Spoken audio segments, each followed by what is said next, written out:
ця москальня, казав Шойгу, на парад Київ йде, любим сусідам руський мір принесе.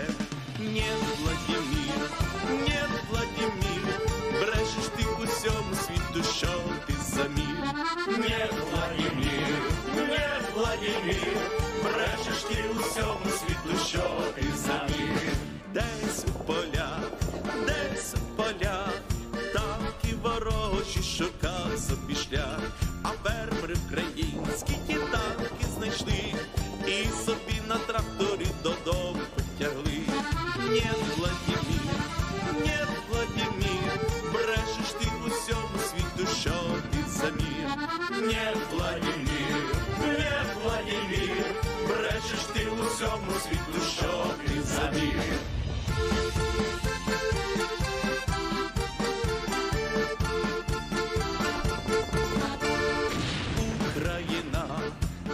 Україна засіває в землю руські добрива. Каже Пісков, що потерь у нас нет, з неба летить вам Байрактара привет.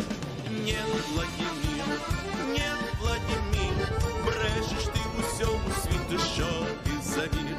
Нет, Владимир, нет, Владимир, брешеш ти усьому світу, що ти за мир. Україна стала до бою і міцна, як стіна.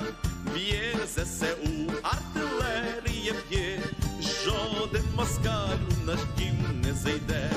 Нет, Владимир, нет, Владимир, брешеш ти усьому світу, що ти за мир.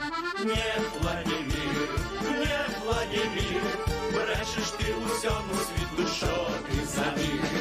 Нет, Владимир, нет, Владимир, брешеш ти усьому світу, що ти за мир. Нет, Владимир, нет, Владимир, брешеш ти усьому світу, що ти за мир.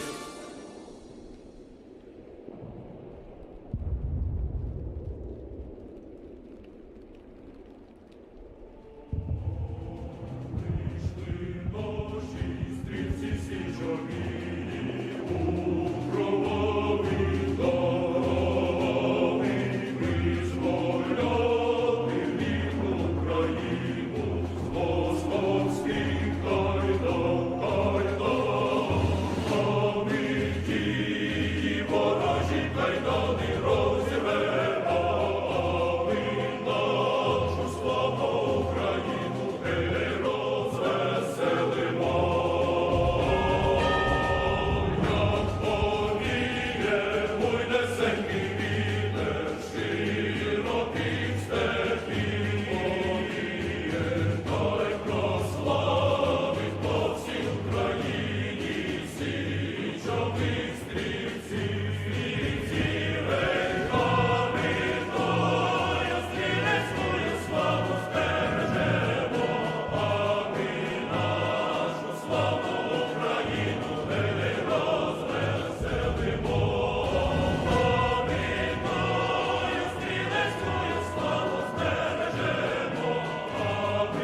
Прийшли окупанти до нас в Україну, форма новенька, воєнні машини та трохи поплавився їх інвентар.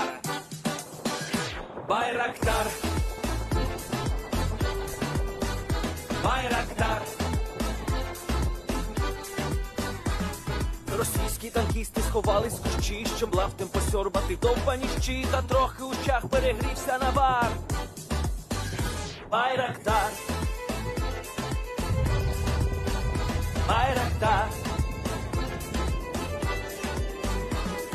Приперли зі сходу до нас барани для восстановлення великої страни. Найкращий пастух баранячих отар. Байрактар, Байрактар.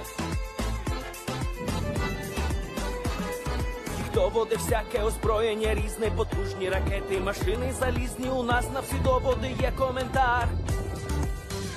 Байрактар,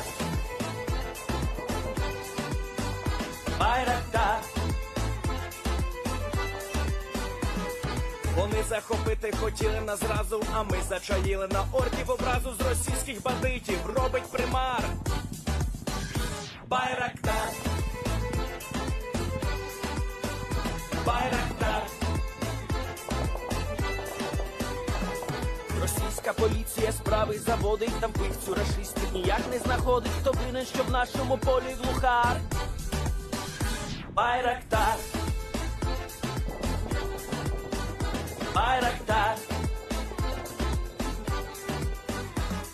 Веде пропаганду кремлівський урод, слова пропаганди ковтає народ. Тепер нове слово знає цар.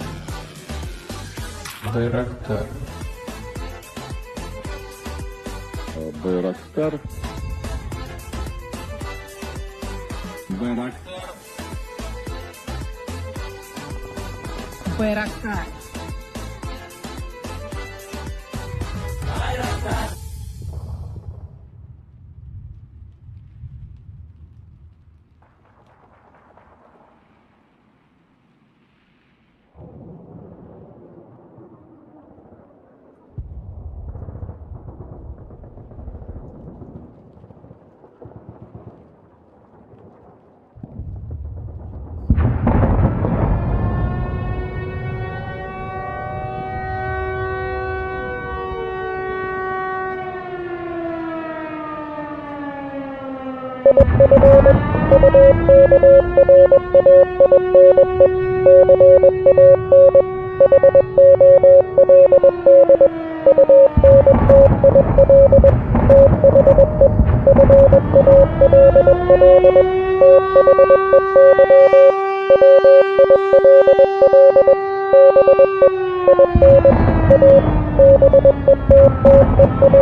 Hello, everyone. I'm the Enforcer, and I'm accompanied by Enforcer Matt.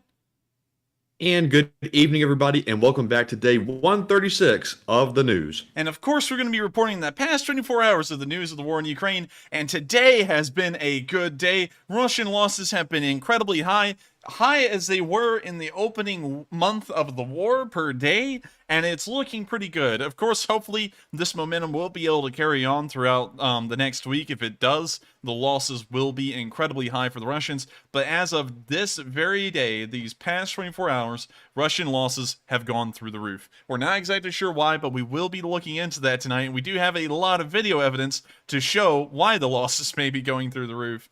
But with that, once again, welcome back, everyone, and we're going to be covering the past 24 hours of news. Not only do we have news from our usual suspects tonight, like Britain and Germany internationally, but we have a brand new country that we have only included on the news twice in this entire war. Only 2 pieces of news have been associated with it.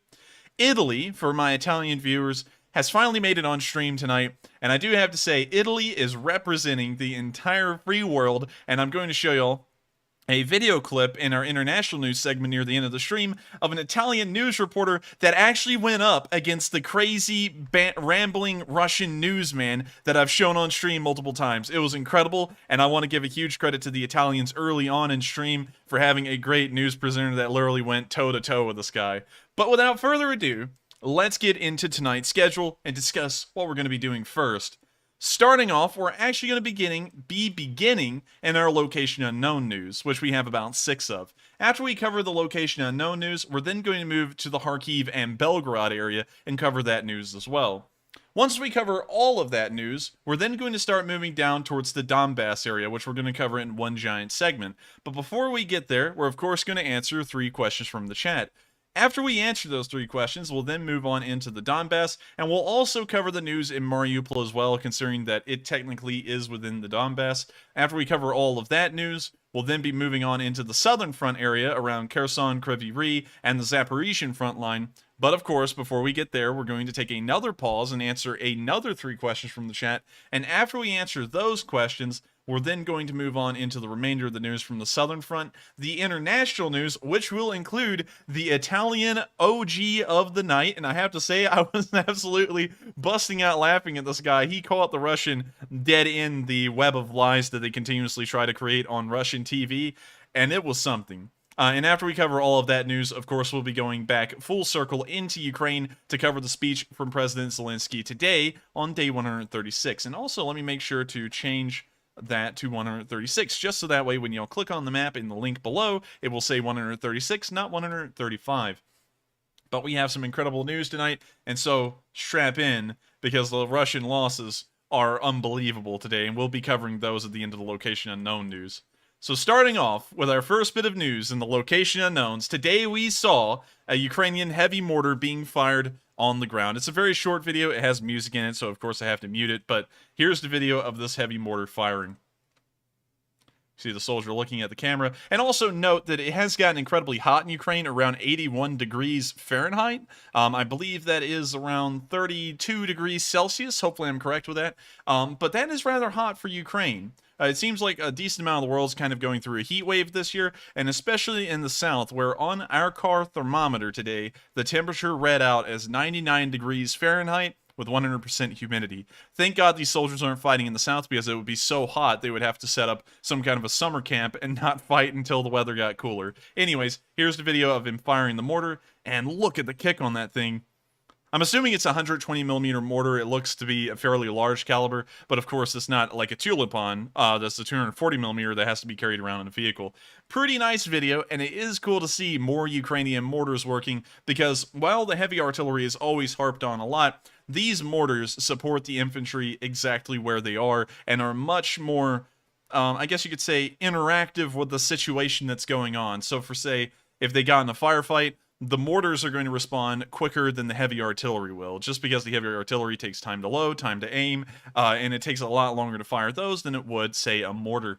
With that, we're now going to be moving on to our next bit of Location Unknown news, where we can see an unfortunate clip where a Ukrainian vehicle was hit at close range. It looks like I guess you could say the cards that it was able to pull from were rather low, and it got incredibly unlucky as it rounded a corner of a tree line and drove straight into the open in front of 3 Russian tanks and then was destroyed. It's an unfortunate video, but luckily, as you can see here, here's the 3 Russian tanks, 1, 2, and 3.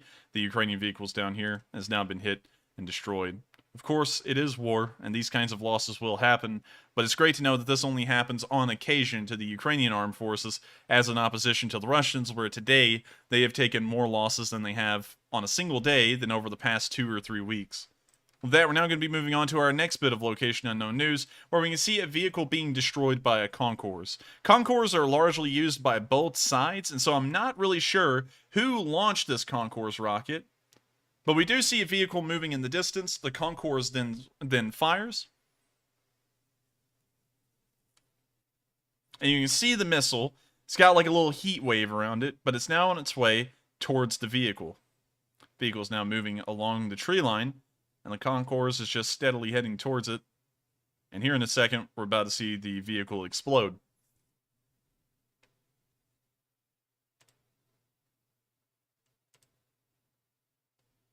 Now we saw the vehicle get hit. And unfortunately, I'm not entirely sure at this very moment in the video whose vehicle this was and whose side fired the Concours. It's very indescript. And so I'm not really going to comment on orcs frying or anything like that because these may be Ukrainians, they may be Russians, I'm not entirely sure. The smoke's now settling as the tank is burning. It appears that the turret did pop off. It appeared to be a turreted vehicle, as we did see the turret go flying into the air.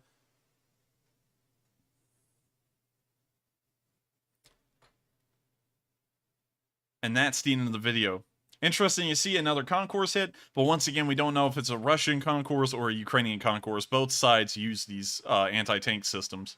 With that, we're now moving on to the next bit of Location Unknown news, where we can see the cosmonauts of long ago. Now, a lot of y'all may have remembered, some decent while ago, that the cosmonauts in the International Space Station within the first week of the war actually showed their support for Ukraine by wearing yellow spacesuits.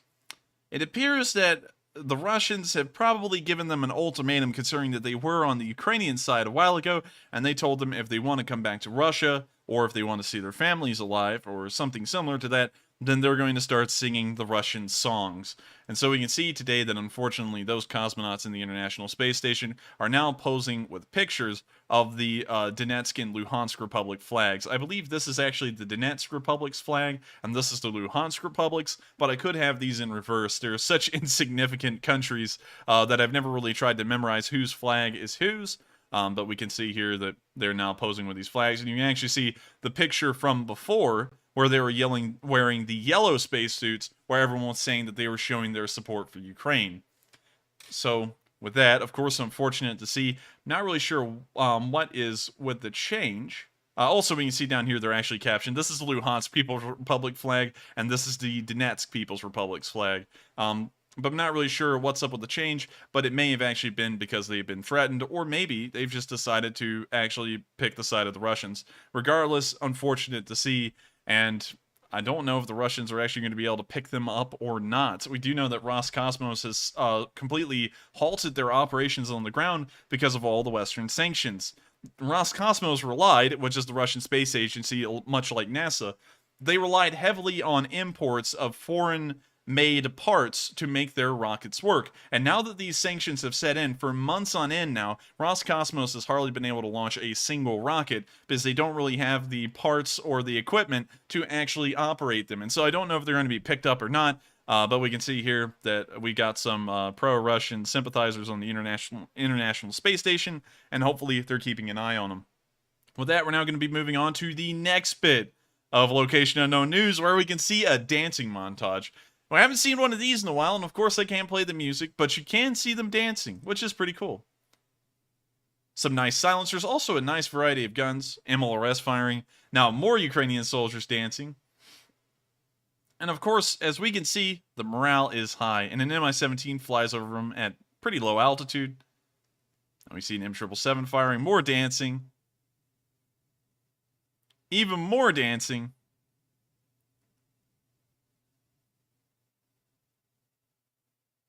MLRS is firing. And of course, one last round of dancing.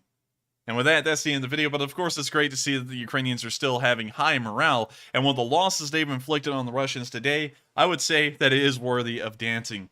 With that, we're now going to be moving on to our last bit of Location Unknown news, which is probably the most interesting news we've gotten today. And while it isn't a video, we will have videos to back up this news as we move around the front lines today. But the Kyiv Independent sent out the Russian casualty list for the 9th of July here in 2022.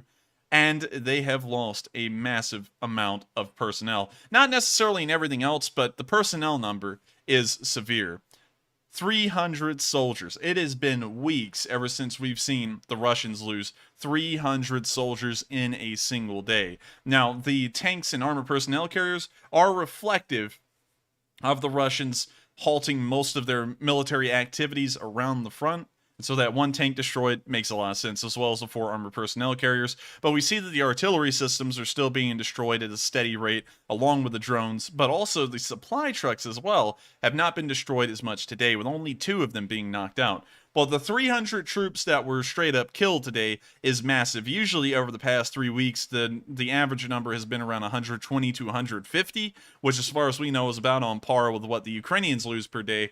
But today, those numbers are starting to climb once again, as we've now surpassed 36,000, and we've now entered the 37,000 range, and we're now a quarter of the way to 38,000 Russian soldiers killed over the course of a single day. And so incredibly impressive on the Ukrainians' part. It is showing that, by and large, this is most likely artillery that's been racking up these kills today, considering that tanks and armored personnel carriers were hardly killed at all. But, once again, wonderful to see. And it's great to know that the Russians will be running out of manpower a little bit quicker than they were just a few weeks ago. Just to give you all a perspective, to do a quick little bit of math, the Russians originally entered the country with 220,000 soldiers. And we'll round that, we'll round that to 220,000, just keep it the number that we said. And we're going to divide that by, we're going to do this the opposite way around. 37,200 soldiers is the current number they've lost, and we're going to divide that by 220,000, which is the initial amount that they went in the country with. And so the Russians have lost 17% of their original fighting force that has been straight up killed so far in the war, and probably around 90,000 to 70,000 of them have been wounded. And so if we go back and do that math again, and we just count casualties regardless whether they're killed or wounded, let's go with kind of a slightly conservative, slightly liberal estimate, around 70,000 wounded, and add that on to 37,200. So we'll add on 70,000. So we have 107,200. Now we'll divide that by 220,000. And we see that 48%, and that's going with a somewhat conservative figure on Russian wounded, 48% of their initial invasion force has been knocked out in terms of the casualties of personnel. Vehicles, they're already reaching around 40 to 50% of the entire operational Russian tank force that they have. And so the Russians are taking significantly high losses, and you just can't sustain this for much longer. Now, we've been saying that for about a month, and when I say that, I'm looking at a couple of months in the future as a window, not like a couple of weeks or days, but a couple of months, and I think the Russians will have no other option, considering they're taking these kinds of casualties, but to try and go into peace agreements and peace talks again. So, of course, great to see, and with that, we're now going to be moving out of the location unknowns, and we're now going to be moving into the Kharkiv area. We're actually going to start off in Belgorod before we get to Kharkiv, because I wonder if the Belgorod citizens are having a good night's sleep. No, I would say not. The sky is illuminated with the fires of burning ammo depots around the Belgorod area, along with military infrastructure. And as far as we can tell, news-wise, this has almost become a non-stop daily routine for the citizens of Belgorod to pretty much just be living amongst large fires that are taking place on ammo depots or military infrastructure. And so it's great to see that the Belgorod area, not really the citizens, but the military, is having an incredibly bad time. And it's pretty visible to everyone around, including the citizens of Belgorod. Now that we've seen how well Belgorod's doing, we're now going to move down to the Kharkiv front. Starting off near the village of Borshova today, we did see the border guards guarding the border. It appears that the border guards take no names, and they also do not check papers. If you're Russian and you're in Ukraine, they're just going to assume you're not supposed to be there. We can now see them taking a look at a Russian vehicle and dropping the egg-shaped bomblet onto it. It looks like it's going to go just to the left of the vehicle, and it looked like it exploded in the tree line. We can now see them dropping a second bomblet, this time near... I don't know what this is, actually, but they dropped it near that. Actually, no, it's a water tower. That's a water tower. We can tell by the shadow. It landed right beside the water tower, right into the Russian entrenchment that is around it, and appears to maybe have wounded a soldier. And so it's great to see that the border guards are once again enforcing the borders, checking papers, and if you don't have papers, they're going to politely ask you to leave with a little bit of force. With that, we're now going to move towards the village of Veliki Prokhody, where we've seen the Russians getting hit some more. We can actually see in this video, which is actually very rare, Ukrainian tanks in operation on the front lines. And so, here's the video. Of course, this has music. We can now see it says Tank Baroga. You can now see burning Russian vehicles all across the front. We can see one here, sandwiched amongst some trees near a house. And now we see the Ukrainian artillery going to work as well, helping to try and pick off the Russians bit by bit. See multiple burned vehicles. It looks like 2 MTLBs and a main battle tank, a third MTLB, and a fourth MTLB. We can see another burning T-72B3 right there. And now we see some Russians running through a fairly destroyed wheat field.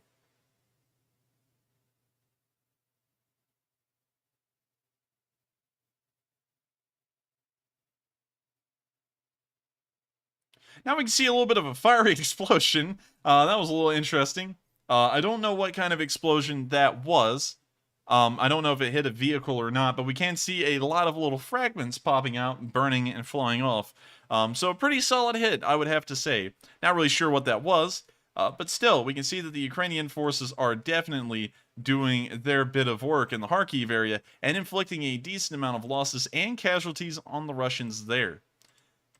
With that, we don't really have a lot of news of offensive or defensive actions in the Kharkiv area. It appears once again that the front has fallen somewhat silent, but we did get a rumor today that the Russians did attempt an incredibly small counterattack down a small village road somewhere near the salient.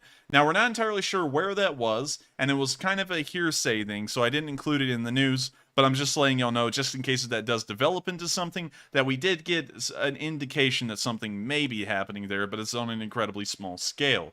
And so with that, that's all the news we have to report from the Kharkiv area, and the Belgorod area as well. And so with that, we're actually going to do something a little different. I didn't say this beforehand, but we're actually going to move into Russia and cover the one bit of Russian news we have from today. And after we cover that, we're then going to move down to the Donbass area and also into our 3-question segment. Moving towards the town of Tolyatti and then into the small village of Kusvatovo, we can see that a massive explosion occurred today from some kind of a Russian fuel truck and a gas station. I would assume that the gas station did not survive this explosion because I would say it's pretty large. And so I'm just going to let y'all see for yourselves and be the judges. Is this a big explosion or is it not? And is it sabotage or is it not? Here's the video.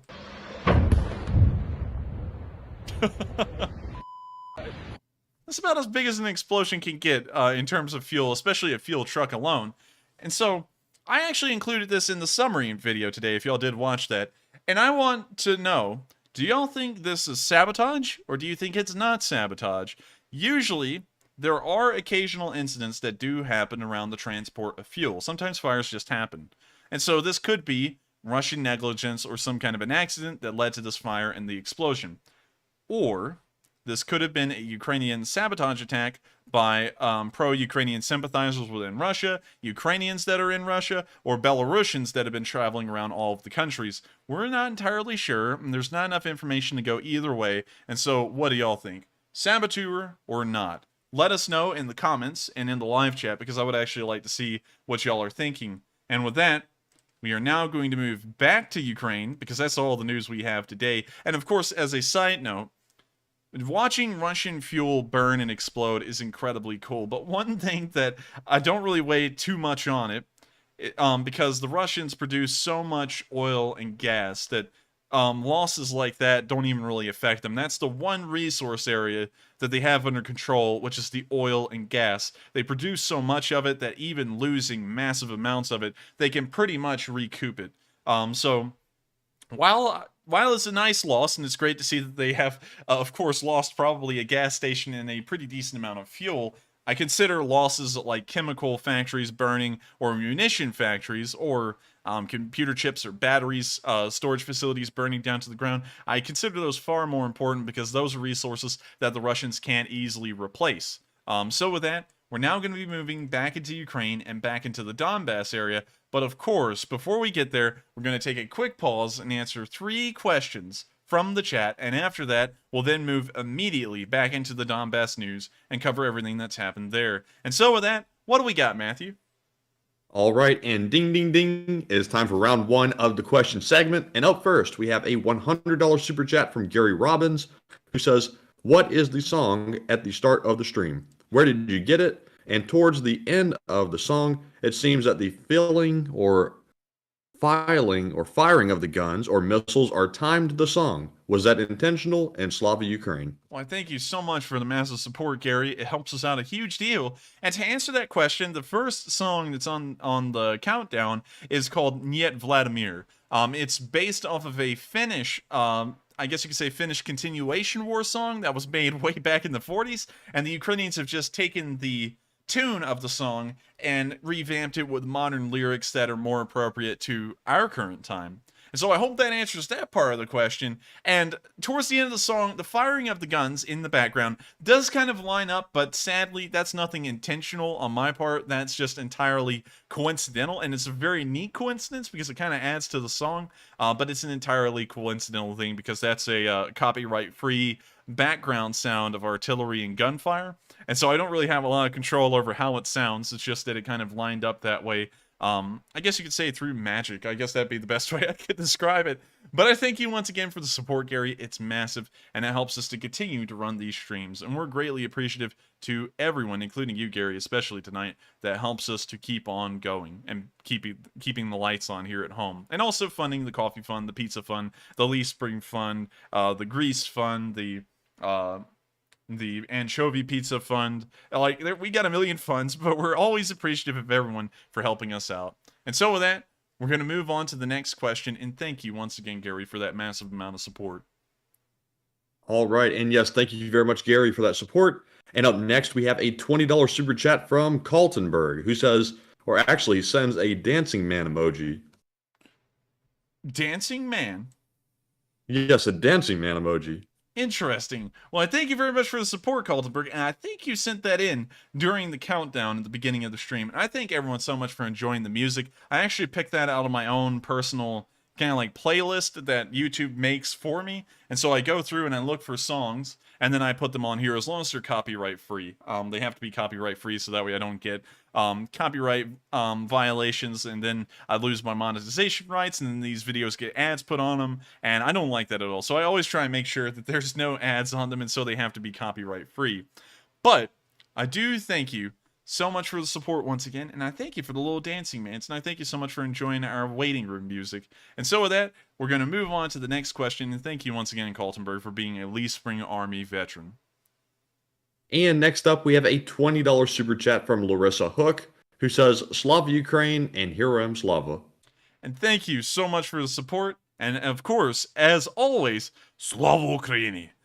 And also Heroem Slava. I don't know how to say that in the Zelensky way, but I always say Slava Ukraini in the Zelensky way. And so with that, I thank you so much for the support, and that actually rounds out our question segment for the moment. If y'all all would like to, as Lee Spring Army members, if you could hit the like button, it will help us out drastically. The more people hit the like button, the more this reaches other people, the Lee Spring Army grows, and this news can, of course, expand on to more people. And so if you enjoyed it, and you find these streams worthwhile, and you think that other people would too, always make sure to hit that like button. I just wanted to throw in that plug because a lot of people in the comments are always yelling, hit the like button, and I thought I would help them out today and give an official shout out to the like button. And so if everyone could slam it, we'd be incredibly appreciative. And with that, we're now going to move out of the question segment, and we're now going to move on into the Donbass news. We're going to cover everything from Izium all the way down to Mariupol, and once we cover the Mariupol news, we'll then be moving into the Zaporizhia front, along with the Kherson area. And before we get there, we'll of course go into another question segment and answer another 3 questions from the chat. And so with that, we're now moving on into the Balaklia and Izium area. Starting off today, I would like to say that the 93rd Brigade has inflicted a massive amount of losses on the Russians that we saw on film today. Now, one thing I would like to say about the Kyiv Independence numbers is I think that while they said they are July 9th numbers, I think they're actually July 8th numbers, because just on video today, over the past 24 hours, we definitely saw more than one Russian main battle tank get destroyed on film. And so I think that tomorrow when the July 10th numbers come out, those are actually the July 9th numbers. I'm not really sure if that is actually what they're doing. Maybe I'm wrong, but we did see more losses on film today than they accounted for. And so moving on into the actual news, here we can see the first clip from the 93rd Brigade, where they're doing a little bit of work to make sure that the Russian logistics kind of comes to a halt, at least for this one truck and its crew. And so, here's the video. There's the Russian truck. It appears to be a a Gaz 4320. A Euro 4320. I'm sorry, for some reason I'm having a hard time identifying the truck tonight. It's like my brain had a seizure and is trying to figure out what kind of truck this is. But I believe it's a Euro 4320. We can also see 2 abandoned MTLBs near the roadway. And it looks like this truck is doing a little bit of that smoky, burny kind of stuff.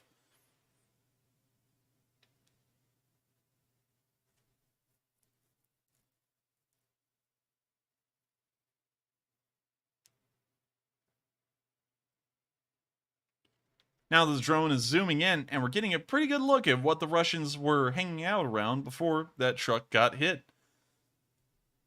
We can actually see something down there smoldering and burning on the ground. It was somewhat small, but I'm not going to say what that was.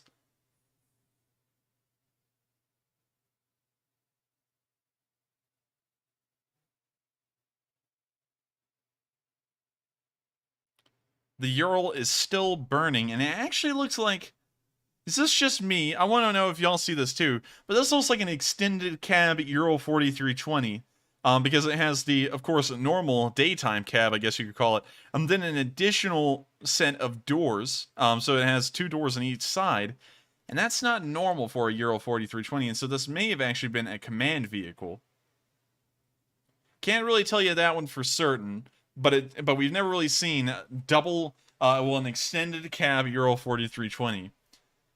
It looks like for the first time, the Russians were Putin on the Ritz, if you get where I'm coming from, pun intended, of course. But with that, it's great to see that the 93rd Brigade did take out another Russian truck today, and it appears that it got 2 MTLBs as collateral, as those MTLBs were completely abandoned in the video.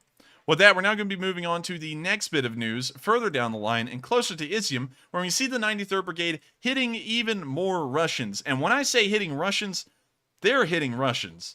Y'all just got to see this one. This is at least 2 entire Russian platoons that are moving down this road in a long line. And the artillery starts coming in, and of course, the infantry is about to freak out. Now, we can see them ducking for cover down there and trying to get as low as possible to the road, and the artillery is hitting all around them and almost right on them. We can see a Russian tank getting away from the infantry and leaving them alone to die, and now we can see that they've made it further down the road to a row of houses, and now a Russian armored column is moving up through an area that seems to be around the same place as the infantry. Now, just to go back here for a second, all of these red boxes are Russian main battle tanks. We can count around 9 of them on screen, and so this is the main battle tank force of an entire battalion tactical group in one spot.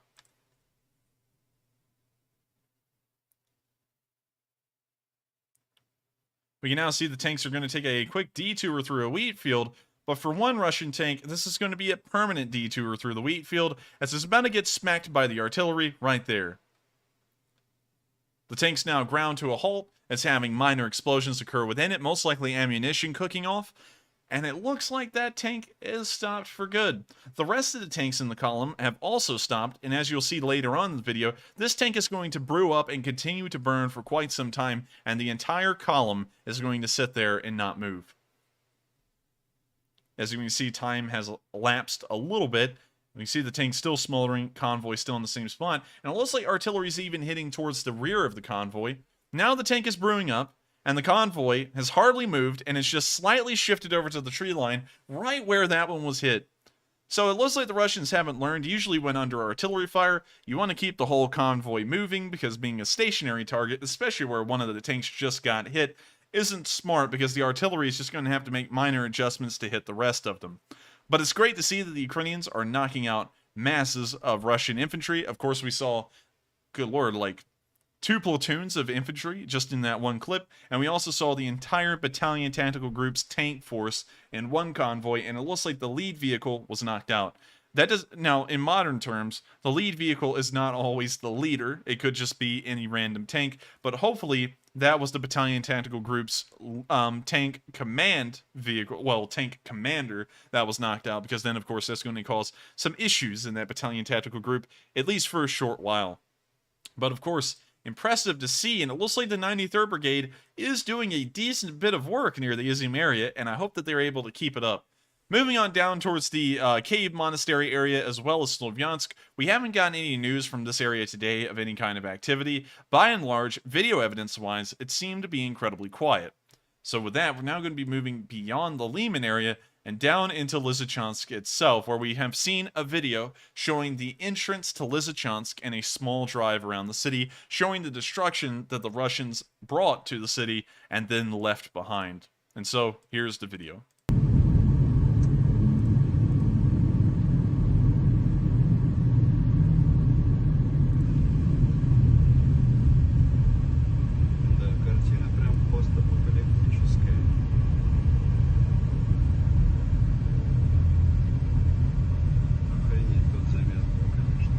Masses of destroyed vehicles, destroyed guardrails. The road hardly even looks like it's intact when you see that it just went through massive potholes. The city looks like it's been completely destroyed.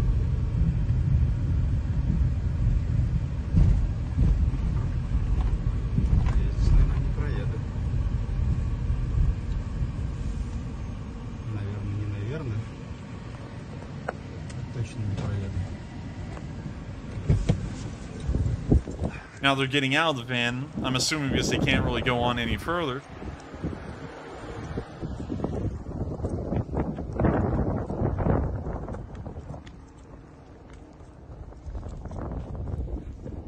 Mangled cars all over the bridges.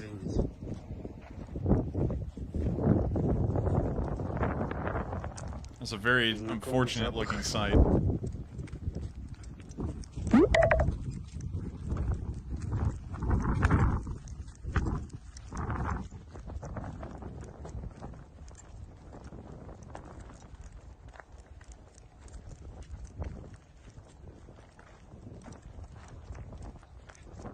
We can also see up here the major center part of the bridge that was knocked out.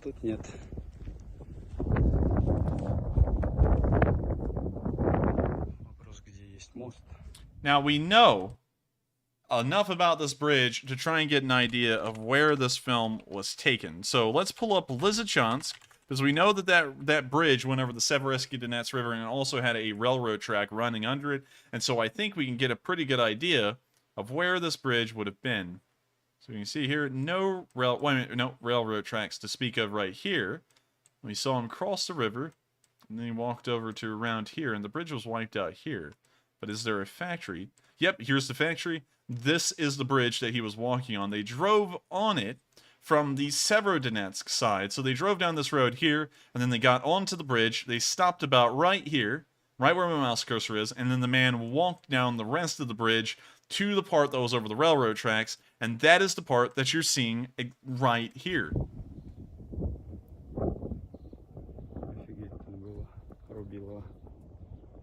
And so now we actually got a really good idea of exactly where this is, and you can kind of get an idea of how heavy the fighting looked to have been, or at least how heavy the Russian shelling was of that single bridge. And just to point it out to y'all, this bridge is, I guess you could call it the major bridge, going from Severodonetsk to Lysychansk. It's on, I believe, the... Let me see if I can get a name for that road. Apparently it's called the R66 from what we can see here. And we can see a smaller bridge further down the way. It appears to be a little bit more narrow, but it looks like a 2-lane bridge just like this one. Well, actually, yeah, that's a 2-lane bridge for sure. So apparently these two bridges are about the same in size. Further down, we can see another bridge here. This one a little bit more narrower than the rest. It looks almost like a 1-lane bridge. And then moving on north, the northernmost bridge, which is kind of near the Rubizhny area. Actually, no, correction. There was a railroad bridge here as well, which you can use in times of emergencies to try and cross the river. It will support vehicles. If it can support a train, it can definitely support a truck. And then the most northernmost bridge of the, I guess you could say, Severodonetsk-Lysychansk area is up here on the T-1303.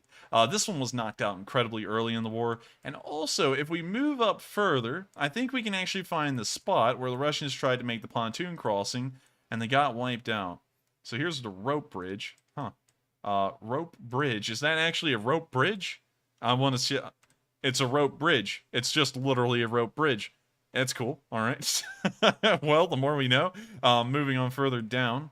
I don't think we'll be able to find that spot on stream per se, but I will try and look around for it sometime around and see if we can find it. But still, it's incredibly interesting to actually see footage that you can put down to a specific spot just because it has so many landmarks. And so they were on the R66 bridge that was going from Severodonetsk and looking into Lysychansk. And so with that in mind, that is what that area looks like as of this very moment today.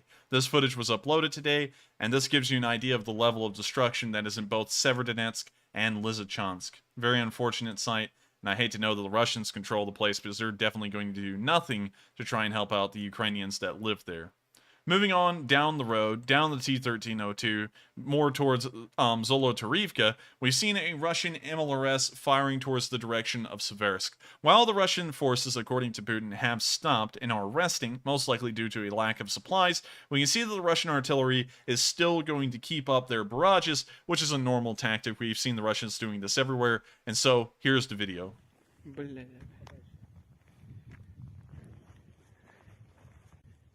Первый, второй, третий, четвертый. Внимание! Залпом! 333!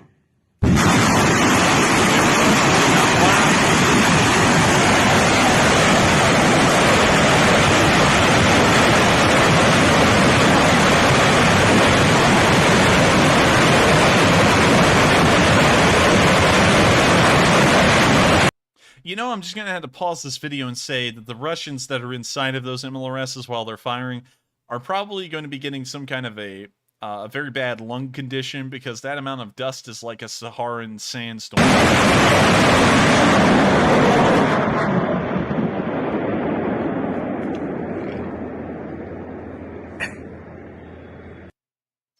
With that, that's the end of the video, and that Russian artillery is being directed towards the area of Seversk. I don't think any kind of pushes are following up with it because we haven't heard of any, and of course the Russians said that they're going to be putting their forces on an operational pause, which is fancy terms for saying they're stopping their advance, most likely because they've run out of supplies. With that, we're now going to be moving further down the front towards the area of Mykolaiivka, where we've seen a massive Russian convoy come under fire today from Ukrainian artillery, and it looks like no one in the convoy was having a fun time.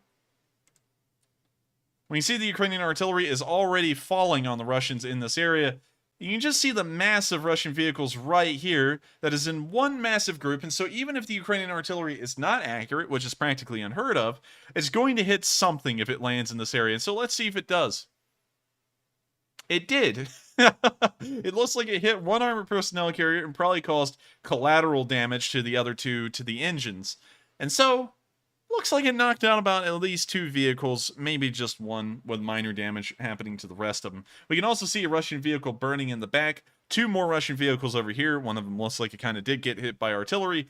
And it looks like everyone in that convoy was not having a fun time. And I don't know what that massive convoy was doing moving around. We're not really sure if they were repositioning from place to place or if they were trying to move further up and this area is still active. Not entirely sure. But based off the losses we just saw in that video, I'm going to assume that it didn't really succeed.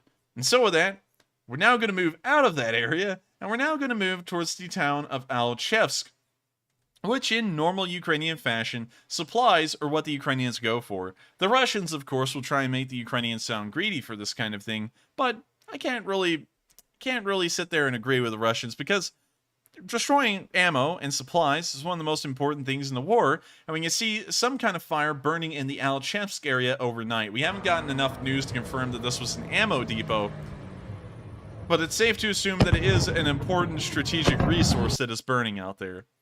And so with that, that's the end of that short little video, and we'll be trying to get some follow-up news on that, but based off of that silhouette we saw in the fire and then the subsequent explosion right there, it looks like a fairly large building that fire is at, some kind of a former or abandoned factory, which is huge, usually in terms of internal space, and a perfect area to run logistics out of. And so I'm going to make my assumption that that's most likely another Russian supply depot that has been destroyed by the Ukrainians. Great to see.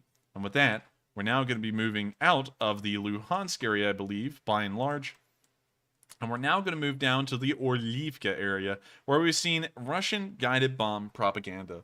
And I labeled this propaganda because you're going to see that the videos just don't really add up. So the first video we see is the camera of the Russian guided bomb heading towards a building. It then targets the building, and it goes straight for a window, which you can see right here.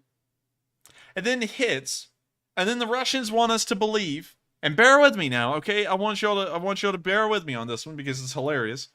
The Russians want us to believe that it hit that building and killed Ukrainian soldiers, and they show completely intact, bloodless clothes that supposedly were of the Ukrainian soldiers in that building to let us know that they were killed. Now, I don't know what kind of bomb that was, unless if it was a very intelligent hand grenade they just launched at that building. But there is absolutely no way that these clothes would be this spotless, this intact, and this blood-free if they were actually uniforms from inside that building. Just look at them. They're literally in perfect condition, and they're throwing them down on the ground like they just got them out of the building. There would be blood on this stuff, there would be a lot of damage to it, and most of it looked completely intact. And so, of course, Russian propaganda at its finest. They don't even make a good attempt at trying to make it convincing. It's almost just raw dog crap that just pours out of the Russian media. So that, pretty funny to see. And while the guided bomb footage, of course, looked authentic, the aftermath is definitely not. And so we're now going to be moving on down the line towards the Donetsk region, where we can see that much like the Belgorod area, the people in Donetsk apparently are not getting a great night's sleep, and it looks like they might be having a pretty long-lasting sunset. Here's a short video of the Donetsk sunset. Looks like they're having a fun time. And so with that, we're now going to kind of go over the actual situation and the entirety of the Donbass before we move on to our last bit of Donbass news, which is in Mariupol, and then we'll be moving into our next question segment. So far, it does look like the Russians have paused their advance. We have not heard of any kind of offensive actions occurring against the Ukrainians today in the area, and by and large, it looks like the Ukrainians are getting a little bit of breathing room as well, which they can use to bolster their defenses or prepare for a counterattack. Not entirely sure which one they're going to be doing. Of course, both of them are in an extreme. Either they advance or they hold, and you can only do one or the other, and we haven't heard anything about that yet. The Russians, of course, are holding. They don't really have enough in them to advance, and I believe that the Lysychansk area is actually going to become somewhat quiet for a while. It doesn't seem that the Russians will actually be able to prep their forces to move again within a short amount of time, like days, so it's most likely going to be a couple of weeks until we hear of large actions occurring in the Lysychansk area again.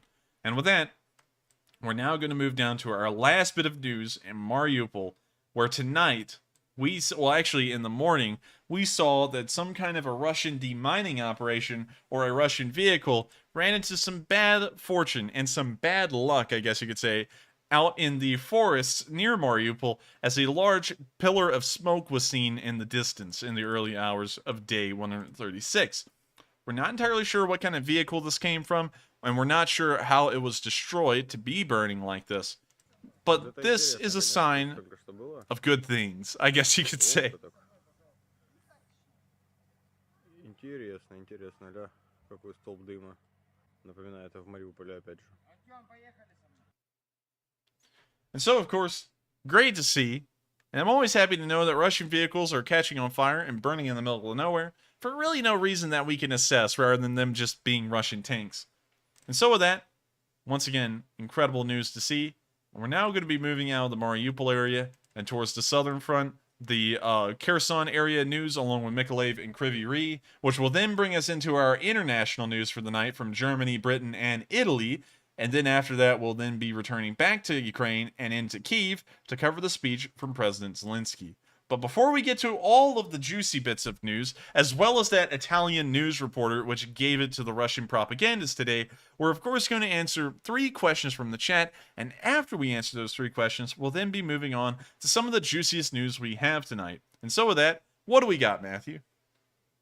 All right, and up first from this question segment, we have a $50 super chat from Master Chief 117, who says, I'm in Germany and watched Olaf Scholz speak on a panel with normal Germans in German who want the sanctions to end. Watching that made me realize that us Americans are the best hope for Ukraine. Europe is too divided, unfortunately. Well, I thank you very much for the support, and that is...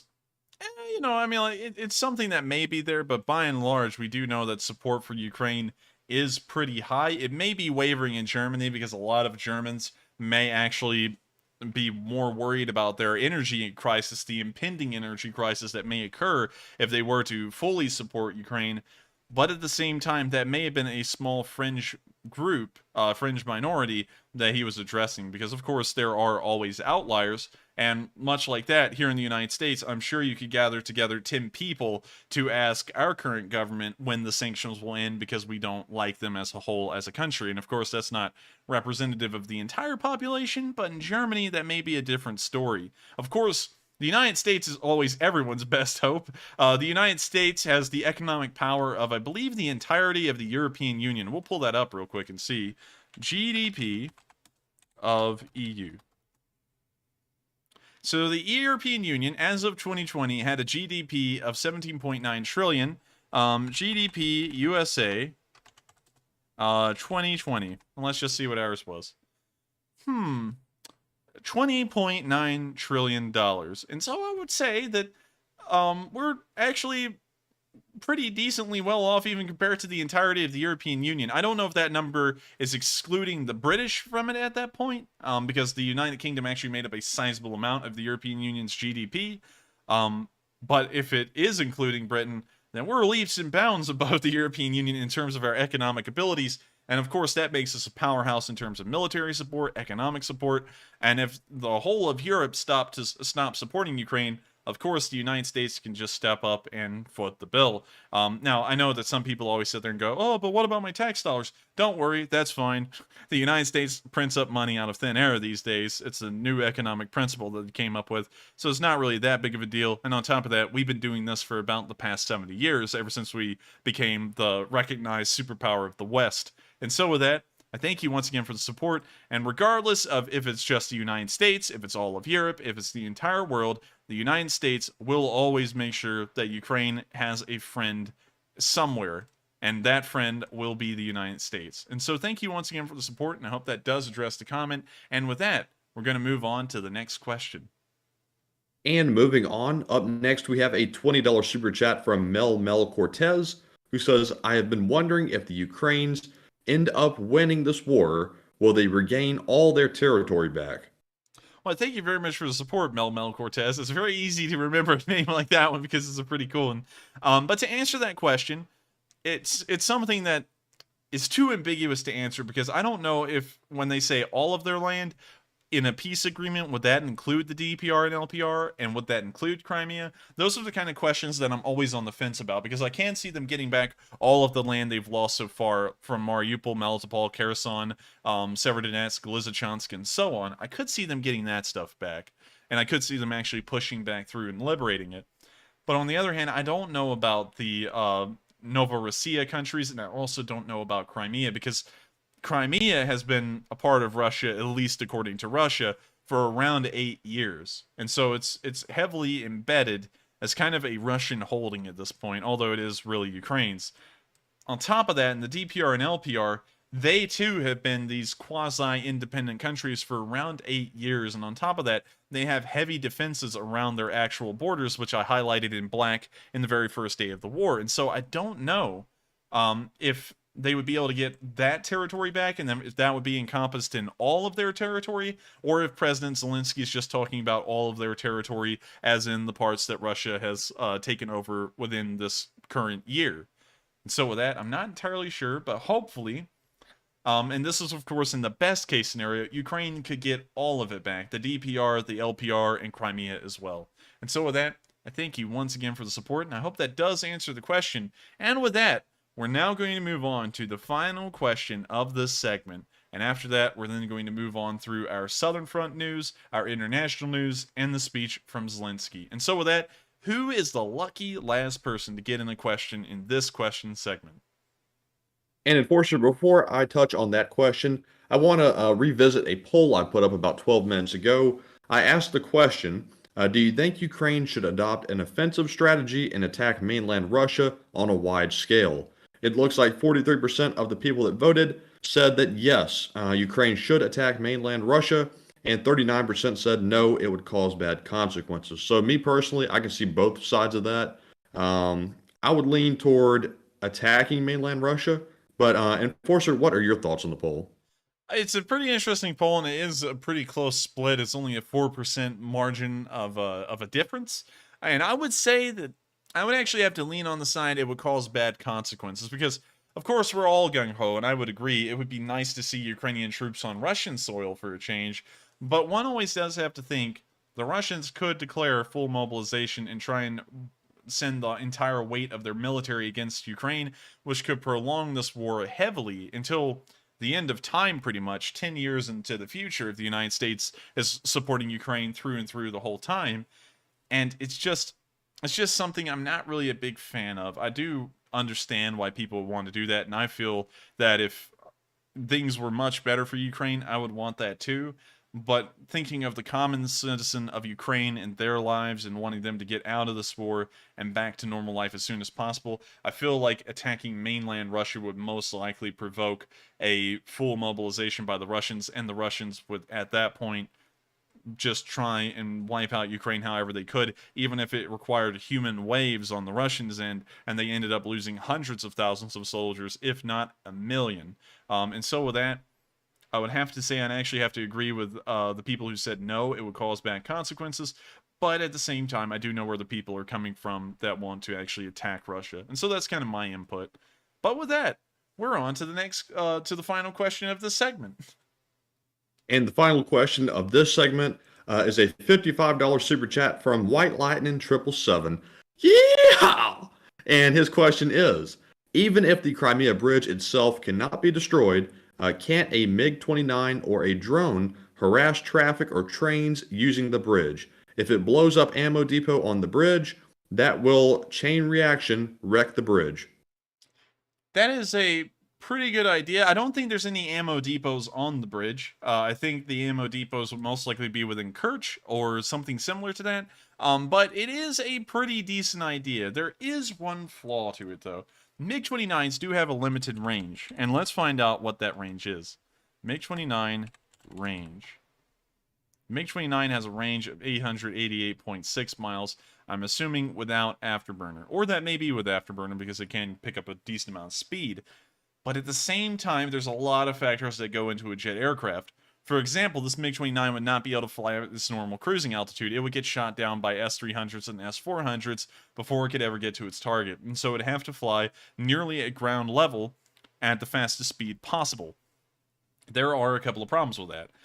jet fuel burns at a faster rate, and there's much more drag on the plane at a lower altitude. And so it doesn't actually have this effective range we see here of 888 miles at a lower altitude. It will be less. And so that'll be a large factor to contend with if a MiG-29 tried to attack the Kerch Bridge. On top of that, I'm not really sure if the MiG-29 can carry a lot of air-to-ground ordnance, and if it would even be able to get an altitude high enough near the Kerch Bridge to drop it, because there is an arming time on these weapons. And so let's scroll down to the bottom, and let's see what kind of munitions the MiG-29 can carry. It can carry normal dumb bombs, just like the normal, I guess you call them 500-pounders, although they're 665 kilograms, which is a very odd number to give a bomb in terms of weight. But we can see that it can carry 6 bombs. So it could drop the bombs, but the chance of it actually getting there, surviving, dropping the bombs, and then turning around and coming home is really low. And so I do see where you're coming from, and I think it would have a very small chance of working. I mean, like the dam busters worked in World War II, and those, of course, were large Lancaster bombers, and you would assume that the Germans would be able to see those pretty easily. But then they didn't. They shot down a couple, but they didn't get enough of them. And so I think if you put maybe 2 or 3 MiG-29s towards that, I think one of them could make it through and maybe hit a train and derail it on the bridge, which would cause some issues for some time. Or maybe just drop the dumb bombs on the bridge itself, the road bridge, and see about taking that out. Or if 2 MiG-29s could get through, take out the railroad bridge and the road bridge, perhaps. Because as long as you're damaging a small portion of the bridge, even like one segment, that could take an entire month to repair. And so with that, I thank you so much for the support, White Lightning 777. And while I think it would be a risky idea, there may be some merits to it. Sadly, there is no ammo depot on the bridge that we know of that could cause some kind of explosion. But let's look at that bridge. Let's see, Crimean Bridge. So we see that it has a little compound of buildings here. We can see the railroad track that's right on the other side of the bridge. I don't see any buildings, anything resembling a building on the entirety of the bridge. And so I'm assuming that this is actually just a bridge, and there's no way for ammo to explode on it. But man, they really put a lot of effort into this bridge. Just look at the like support structures, I guess you could call them dikes that they built on both sides of the bridge. I mean, like, they're actually pretty sizable, and they actually look kind of nice. I bet you the Russians put like 10% of their GDP into building this thing. But with that, I hope that did answer the question, and we have reached the end of this question segment. We're now going to be moving on into the Zaporizhia frontline news, the Kherson area, Kryvyi Rih, Mykolaiv, the international news, and then finally the speech from President Zelensky. And so with that, also I would like everyone to know that if you have sent in a super chat, we are going to answer all of them by the end of the night. We'll also try and answer as many live chat questions as possible, and there is a specific one that I have been remembering in my head. Sorry I forgot your name, but I do know your question, and I'll make sure to answer that one near the end. I found it really interesting at the start. And so with that, we're now going to get into the Southern Front news, starting near the town of Poltavka. Not Poltavka, not Poltava, Poltavka. Starting off here, we can see the Azov in operation at the front lines again. After they repositioned with the hop, skip, and the jump, we can see that they got down to business, and they started to try and bring the fight to the Russians.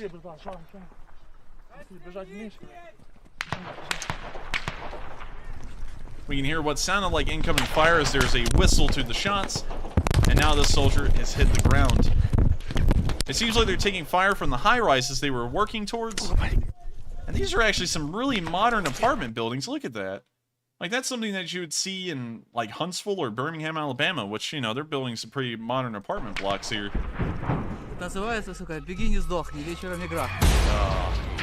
We got music.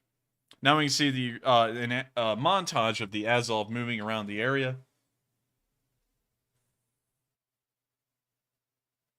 I just want to know, why does everyone include music on everything? Why can't they just show the footage? We can see the Azov battalion enduring artillery barrage, planning, pushing forward what appeared to be a Mista B. Using a DJI Mavic. Everyone loves the Mavics. You now see a soldier crouching in a trench and standing back up. You now see them reviewing a map once more. A paper map on a table, which is interesting. See them moving around a building, planning once more.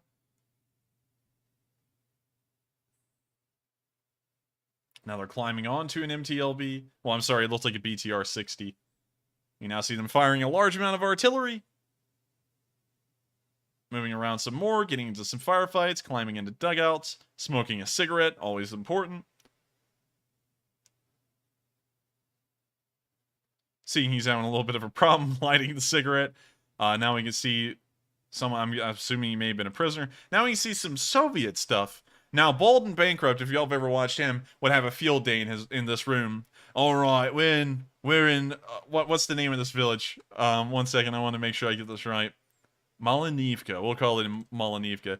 We're in the town of Malinivka, and right here we have a Soviet statue of Vladimir Lenin. Just look at it, Soviet. You know, and then he like touch it or something. But Bald and Bankrupt be having a field day in this room. You can actually see that they have an old Soviet poster in the background as well. It has one of the old Bolsheviks from the Russian Civil War wearing the Budanovka. If y'all don't know about that, a little hat, pull it up. It's actually kind of an interesting story. They were trying to make it an allegory to the Russian heroes of old in medieval times that wore a helmet very similar looking to the Budanovka. I don't know the exact name of it, but if you pull it up, I'm sure you can find it. But a lot of Soviet stuff in this room. We see the Azov looking around in it, apparently dropping a broomstick in there, and using it as a storage room. And then the video ends there. And that's the end of the video. Of course, incredibly interesting to see the Azov in operation at the front lines. And it's really interesting to see that they were advancing towards the apartment buildings in open ground and then got shot at. But we didn't really see them take any casualties. And the more interesting part about this is that whenever you think of Ukraine, because we've seen hundreds of days of footage here, I always think of Khrushchevka commie blocks because that's almost what is always in Ukraine. But wherever these Ukrainian soldiers are on the front lines, they had some very modern looking buildings there. And so you can kind of get an idea now of this war being right in your backyard. These buildings could just be down the street for most of y'all, at least in their appearance. And a war is happening in a modern world. You know, it's not really the Khrushchevka commie blocks of the 70s in some places in the 60s. It's actually a modern war happening in modern places. And, you know, it's kind of weird to me, and I had to say that because we hardly ever see modern apartment blocks like this. And so with that, we're now going to be moving on to our next bit of news near Mariupol. Hopefully I said that right. Where we can see something that showed us that the Russians lie, and they actually make it a hobby to lie often. Now, a lot of y'all may remember that the Kramatorsk railway station where the 50 people were killed were attacked by Tochka U ballistic missiles. The Russians immediately claimed that it wasn't them who hit the railway station, it was the Ukrainians, because the Ukrainians were the only country in the war that had Tochka U cruise missiles, well, ballistic missiles. Today we saw a Tochka launcher with a Z clearly painted onto the side, firing a Tochka, showing us that the Russians were flat out lying, of course, like we knew, and that they had Tochkas in their arsenal and had been using them. This is an important thing to note, because this right here shows that the Russians were flat out lying through their teeth. And that is always important to know, because if you ever go to a Russian news source and you go, look, you know, the Ukrainians hate the Americans, that's just how it is. They said that on Russian news. Just remember, the Russian news also lied about the Russian military having Tochka ballistic missiles, because now we can see them on film right here being launched. And there goes the Tochka.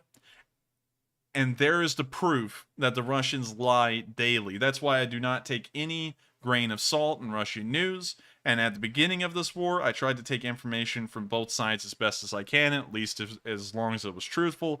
But now I discredit almost all Russian news because it lies just like that, and you can't trust it worth a grain of salt.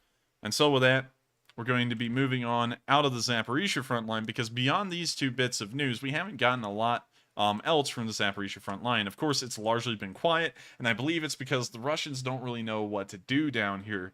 They don't really have any advantageous places to push. Trying to push around Zaporizhzhia, there is no strategically large villages and buildings that they could take, as far as I could tell, that they could use for ammunition storage. For example, this village here has practically no large buildings in it rather than this one. So it isn't really giving them a lot of options to try and set up ammo depots to continue supply lines and defensives towards Zaporizhzhia. Most villages are like that, including Orikhiv right here, which you can see some small storage buildings in the south of the town, but really no others rather than that. Well, we can see what looks like an abandoned building that's now collapsed to the ground, and another building that looks like it reached the same fate. So yeah, only one building in town that they could use as a supply depot. And so the war has kind of come to a standstill here because there's nothing that the Russians can actually do to push forward. And the Ukrainian defenses down here are incredibly strong. And so with that, we're now going to be moving out of the Zaporizhia frontline area, and we're now going to be moving towards Kherson, where we've gotten some more news today. And we're going to move into the Kherson area first and then cover the finger, because the Kherson area is starting to show some action. I didn't include this as a news bulletin today, but the governor of the Kherson Oblast told the citizens of Kherson to evacuate the city because there's going to be blood in the streets. And when there's going to be blood in the streets, it's going to be Russian orc gravy. And so they're trying to tell the Ukrainian citizens to get out of there now because the fight's about to come to them. And then, of course, they don't want any of them to get killed or wounded. And hopefully they can make it out of the city perfectly fine. The Russians might try and stop them, but hopefully they can kind of just get around that. So moving on to our first bit of news, we can see an ammo depot exploding in the outskirts of the Kherson city area in a suburb called Chernobyivka. And so here's the video of that ammo depot exploding in the distance.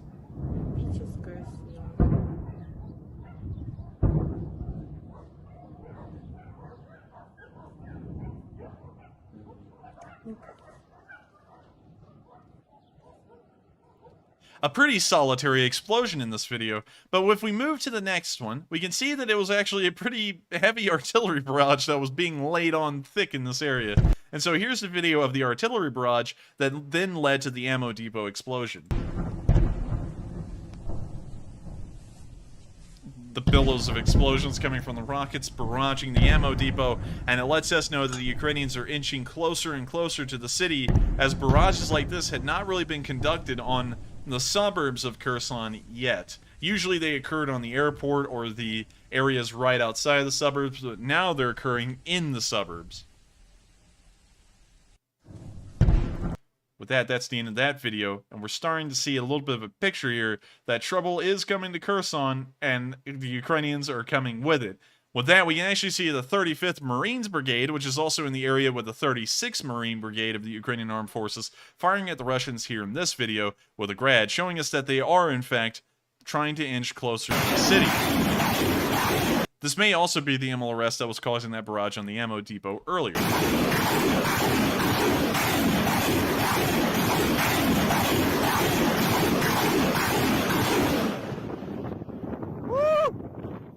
A little cheer from the Ukrainian soldier, and with that, seems like the Ukrainians are going to be on the move.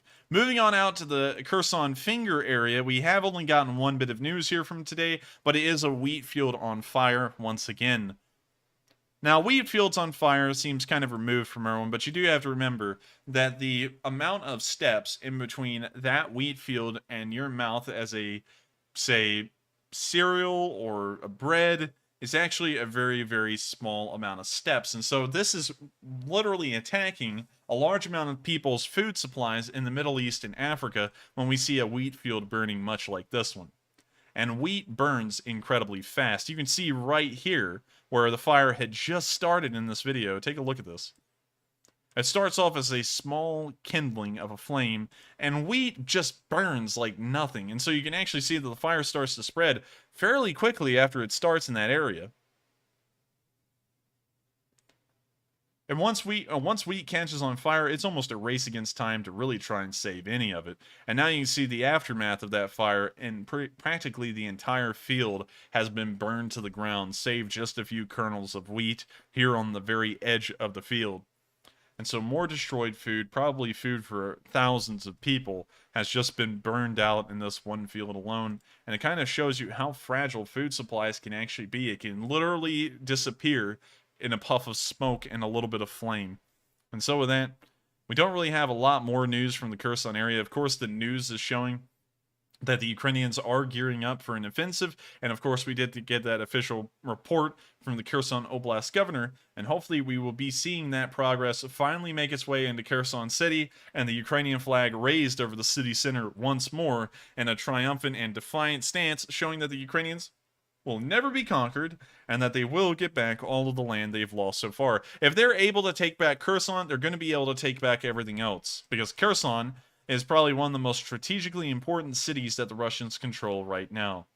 With that, we're now going to be moving out of the Kherson area into Mykolaiv, where we heard the unfortunate news that 6 cruise missiles were fired at Mykolaiv and hit the city overnight. And we can see some of the damage from one of these cruise missiles here in this video.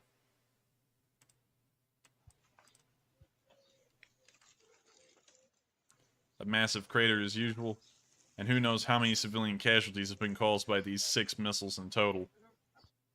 Once again, a direct attack upon the Ukrainian citizens, and practically a genocide, as we saw earlier in Mariupol and also in the Bucha Hospital Airport area. The Russians go out of their way to try and target and kill Ukrainian civilians in particular. Moving on into the Kryvyi Rih area, we also saw a similar story as the Russians bombed the outskirts of Kryvyi Rih in the Inglitz district. And so, here's the video. Slightly blurry, but you can hear the explosions of the rockets in the background.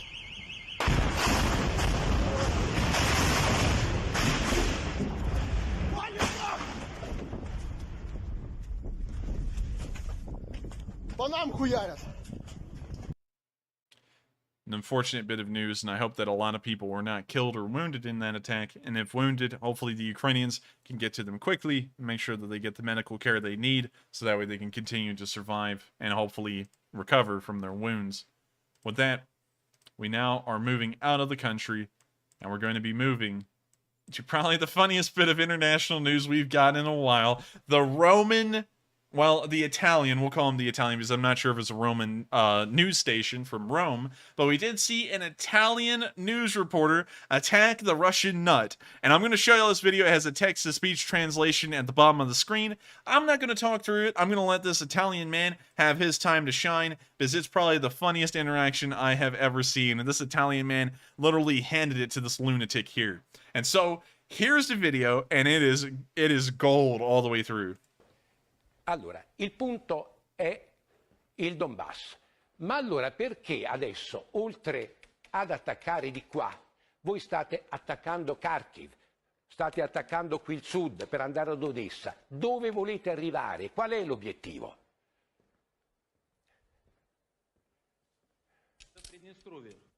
Fino alla Transnistria, se vogliamo essere precisi, però vogliamo tornare un attimino un passo indietro nel questo mi pare, 2014.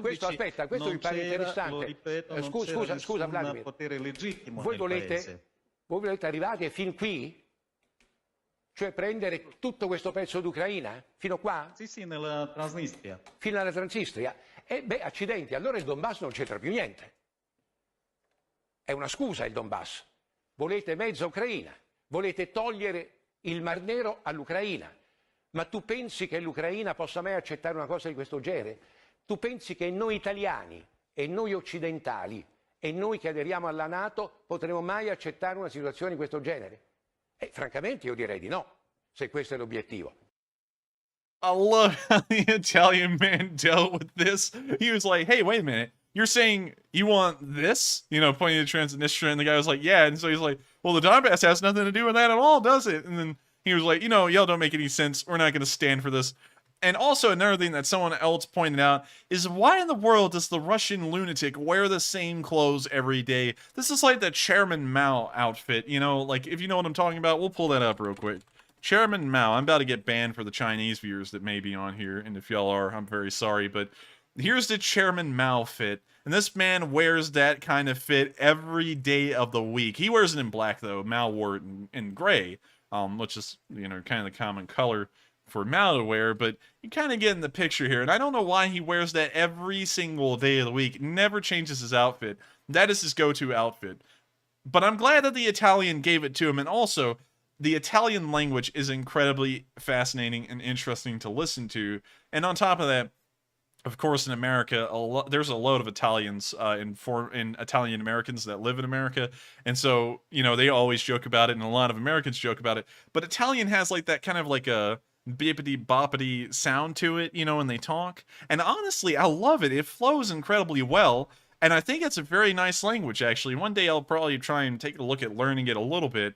because I loved how it flowed, and this man just sounded like he was well put together and kind of looking down on the Russian too with his tone and how the language comes off, and I like that a lot. But of course, it's great to see the Italians are standing up for the rest of Europe, and this news reporter caught the guy straight in the middle of the lies that the Russians try and spin, that once you look into it a little bit deep, they don't really make any sense whatsoever.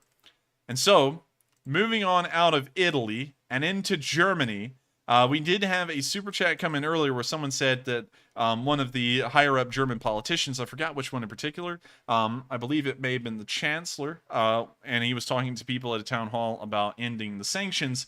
Germany is not ending military support. We did get news today that those Gepards are on the way by the end of the month. The Germans have made a deal with a Norwegian arms provider to not only send over the Gepard tanks from the German here, which is the German army, they're also going to be sending over the ammunition for them. And oh my golly, these things can be used for all kinds of things. The Gepards can be used for anti-infantry. 30 millimeters can rip up an infantry platoon pretty easily. It can also be used to shoot down drones, which is something that the Ukrainians desperately need. Of course, anti-drone warfare is about as important as anti-air warfare in general. And on the slight occasion, although I do believe that they are somewhat dated for this role, they could be used to attack aircraft and definitely helicopters if they ever got within range. And so a very competent system, and I'm glad to hear official news that these Gepards will finally be making their way to Ukraine, and not a moment too soon. And with that, wonderful to hear. Can't wait to see them on the front lines and being used. And with that, we are now going to move across the channel to our last bit of international news for the night in England.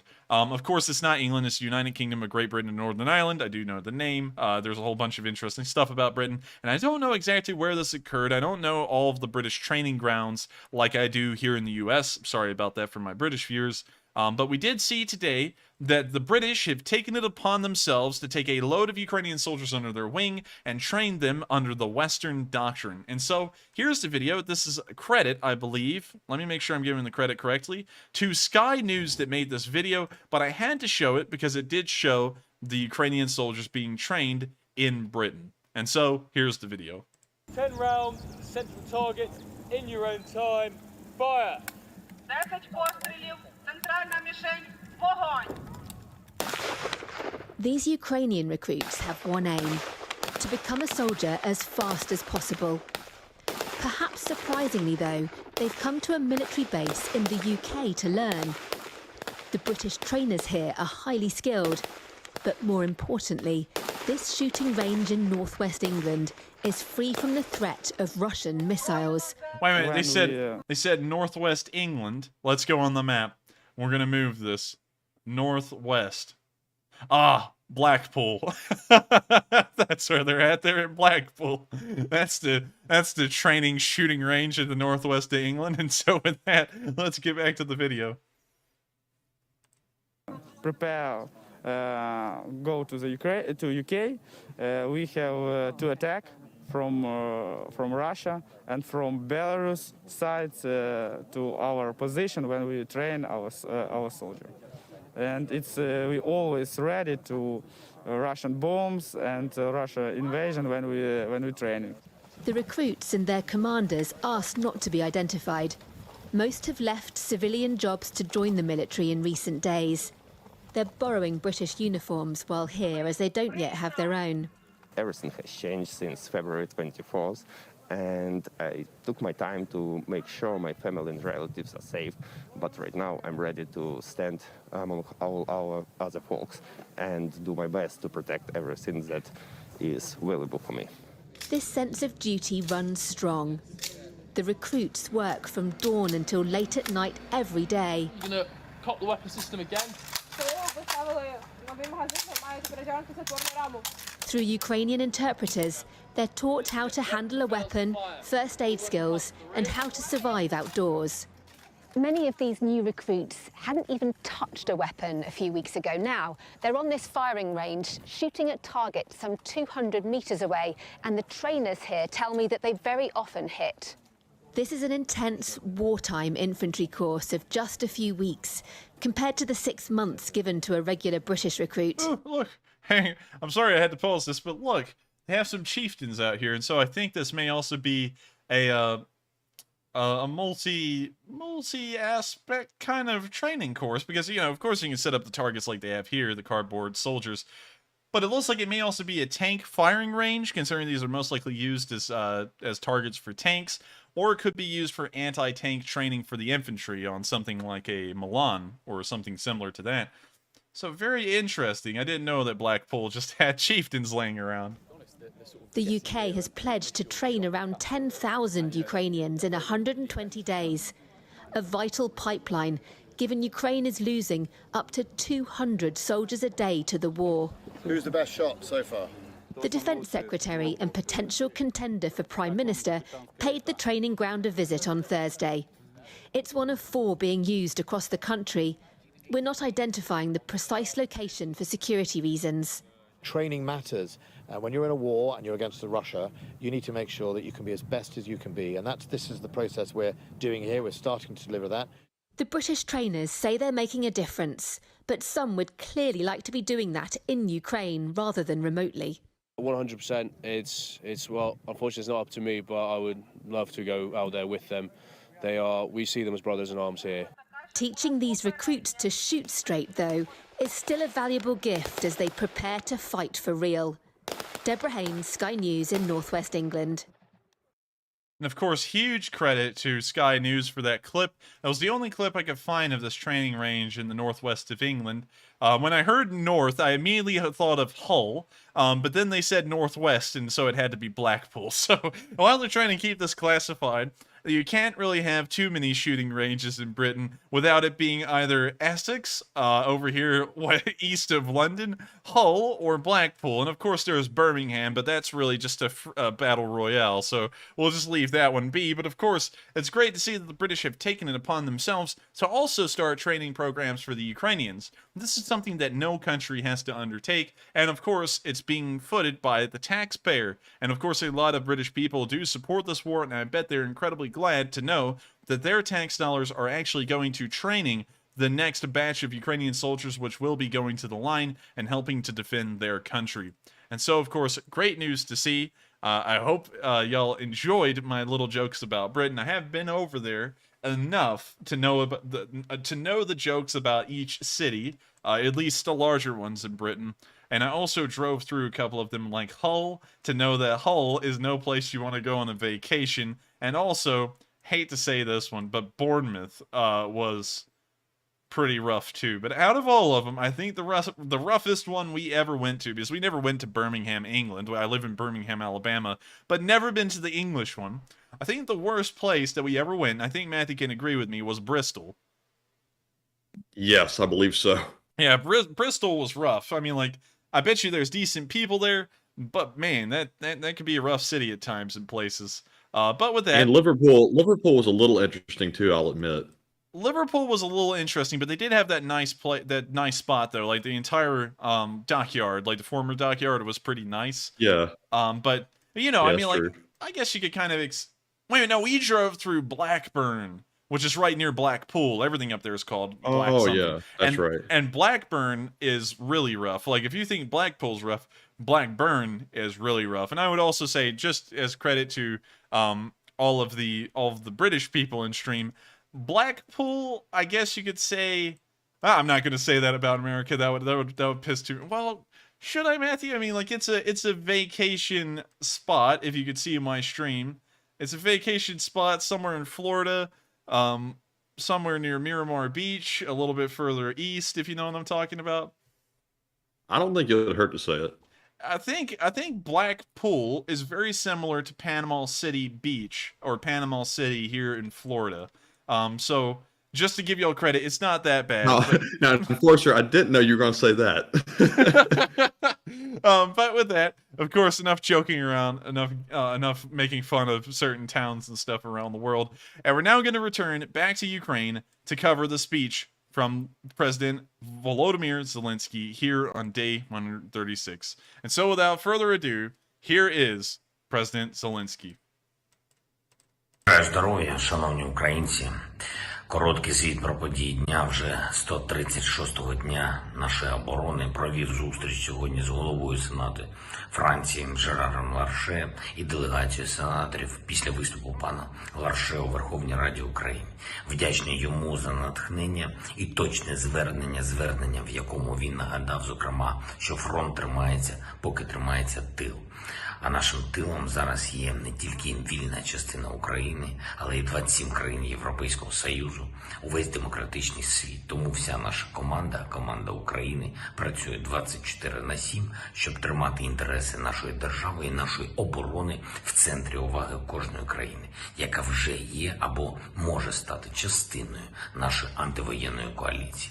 Пан Ларше сказав і іншу важливу річ: з кожним ударом по Україні, з кожним злочином російських окупантів, з кожним новим містом-мучеником рішучість європейців допомагатиме Україні стане більш стійкою. Це дійсно так. Проте держава-терорист цього зовсім не усвідомлює і ніколи не прийме як факт. Тільки за одну цю добу Росія била по Миколаєву, по Харкову, по Кривому Рогу, по громадам Запорізької області. Била саме по житловому сектору. Абсолютно свідомо, цілеспрямовано по звичайним будинкам, цивільним об'єктам, по людям.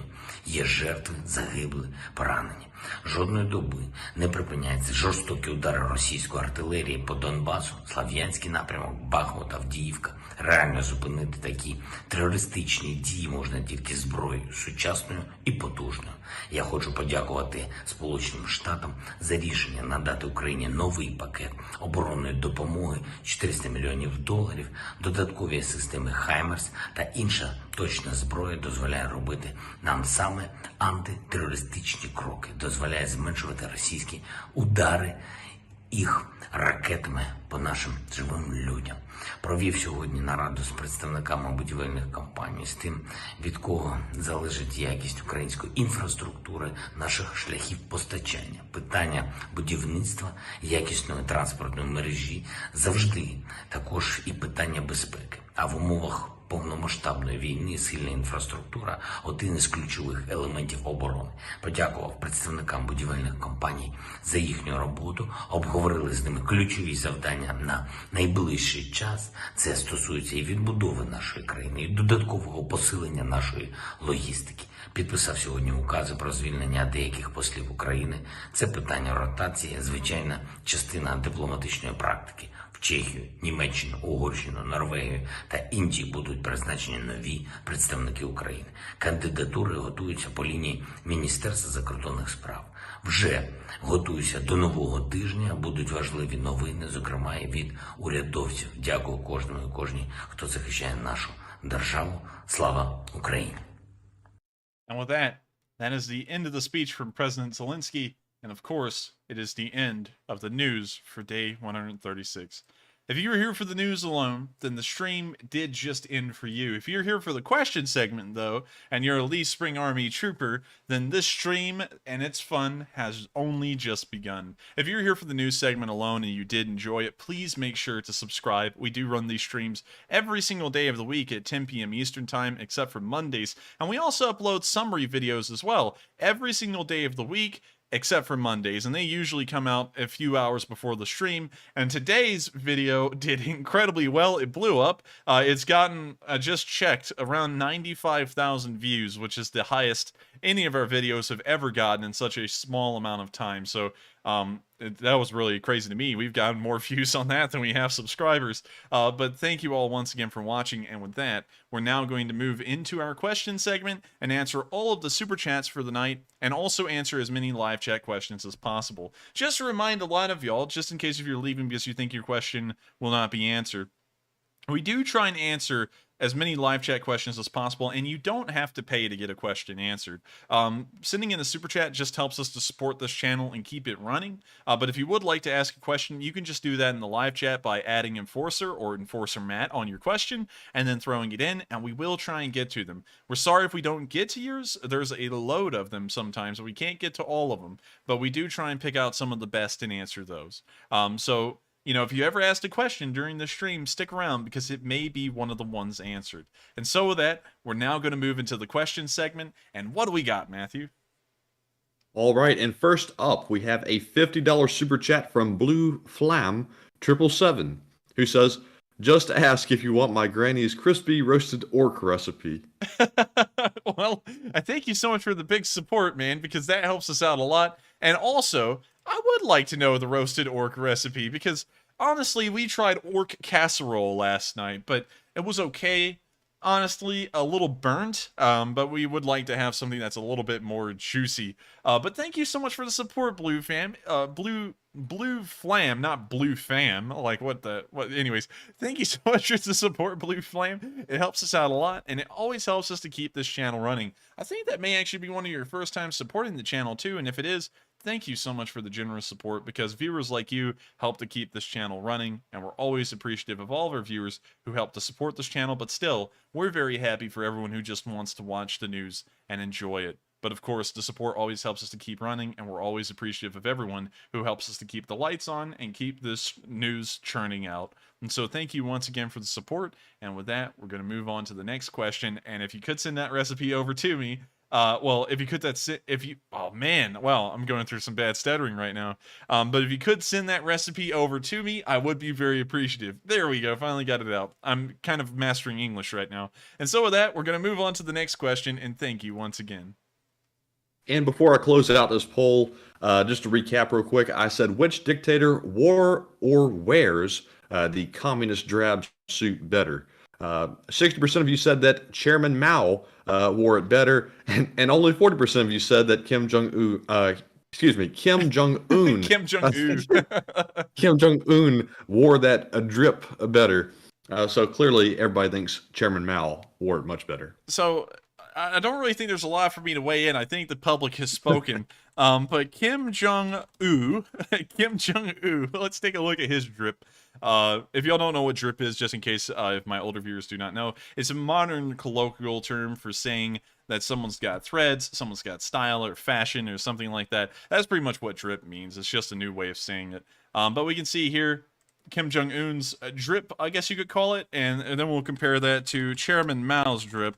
Also, Chairman Mao's got a lot dripping off of him after the Tiananmen Square little deal, but of course, if I say that, the Chinese won't ever allow me to be back on the Chinese internet, and I think that already just happened, but let's look for some Chairman Mao drip. Oh, there we go. That's pretty drippy. And then there's Kim. And anyways, interesting poll, interesting results, and we're now going to be moving on to the next question. But man, I don't know if you can see it, Matthew, but that's some drip.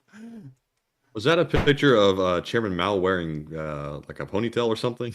No, that's Chairman Mao, I believe, incredibly old right there. I think this was right when he was about to be replaced by, I think, Lim Bao. I'm not really sure though, but he was incredibly old here, and I think this was after his whole entire mango craze thing, which is a whole entire different thing for a whole entire different time that we'll cover later, but still. With that, you're now going to move on to the next question, and I find the results of that poll pretty interesting, and so with that, we're on to the next one.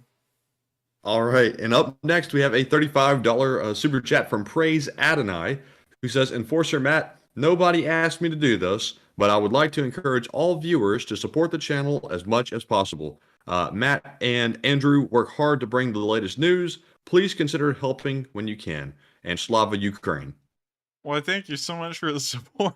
And now I feel, real quick before I move on to answer that comment, I feel worse now because some people are saying that that picture may have been of Mao actually kind of in his last moments, which makes the picture even that much more hilarious that we were looking at it and laughing for a second. If that's true, let me know. Like, everyone let me know that.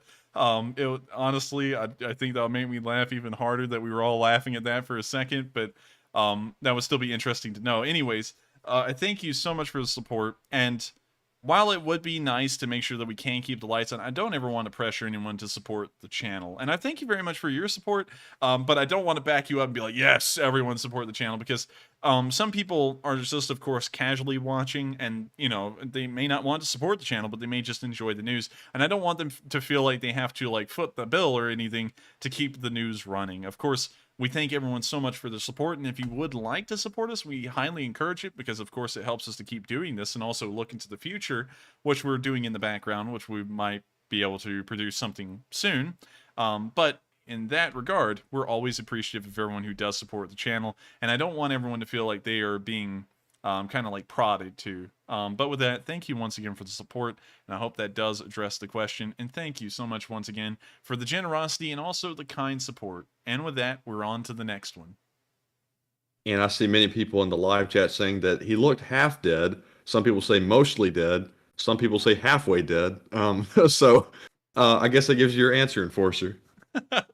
Well, oh, that makes it worse. Oh man, I don't know if I want to continue on with the comedy on that one there, but we're gonna move on to the next question. All right, and up next we have a $20 super chat from Edward Curl, who says, read a report from a Mr. Dubrev, a Bulgarian reporter, that Russia has used a lot of their training cadres to fill in depleted ranks, making it difficult to train new recruits. I have heard that, and we did hear early on in the war near Kharkiv, an entire academy of cadre was pretty much wiped out. They had tried to form a brigade with them, and they had wiped out the professors pretty much at these military academies. So in that instance, I would say yes, that's fairly true. I think that reporter may be a little bit, well, he may be up with the times. I haven't heard about the specific instances of cadre getting killed currently. But we have heard of cadre being killed before, and so that is true. That has been happening, but I haven't heard of any news of that recently. Hopefully, though, it is happening in the background, so that way the Russian recruits enter boot camp, and there's, well, you know, basic, because boot camp kind of sounds a little cringe, but hopefully they're entering basic, and there's really no one there to train them. And so with that, thank you once again for the support, and I hope that does address the comment, and that is very good news to hear, if it is true. And so with that, we're going to move on to the next question, and thank you once again for the support. And next up, I'm going to go through and recognize all of our super chats that we've received so far without any comments. So up next, we have a $20 super chat from Martin Haig. We also have a $10 super chat from Devin Betterton, and a $10 donation from Duke Savage, a $10 donation from Redwood Beard, and also we have a $10 super chat from Robert Rodriguez. Then we have a couple of $7 super chats. We have one from Putin will hang in the middle of the Kremlin, and also She Old the Dark. Hopefully I'm pronouncing that correctly. That is my best take on that username. And up next we have a $3 super chat from Jonesy, Rob Scott, Rake Hell 8, and then we have a $2 super chat from Junebug, Chris McIntosh, and that is all of our super chats without comments. So thank you very much to all of you for your support. And even though you don't leave a comment, we appreciate you very much, and thank you for watching.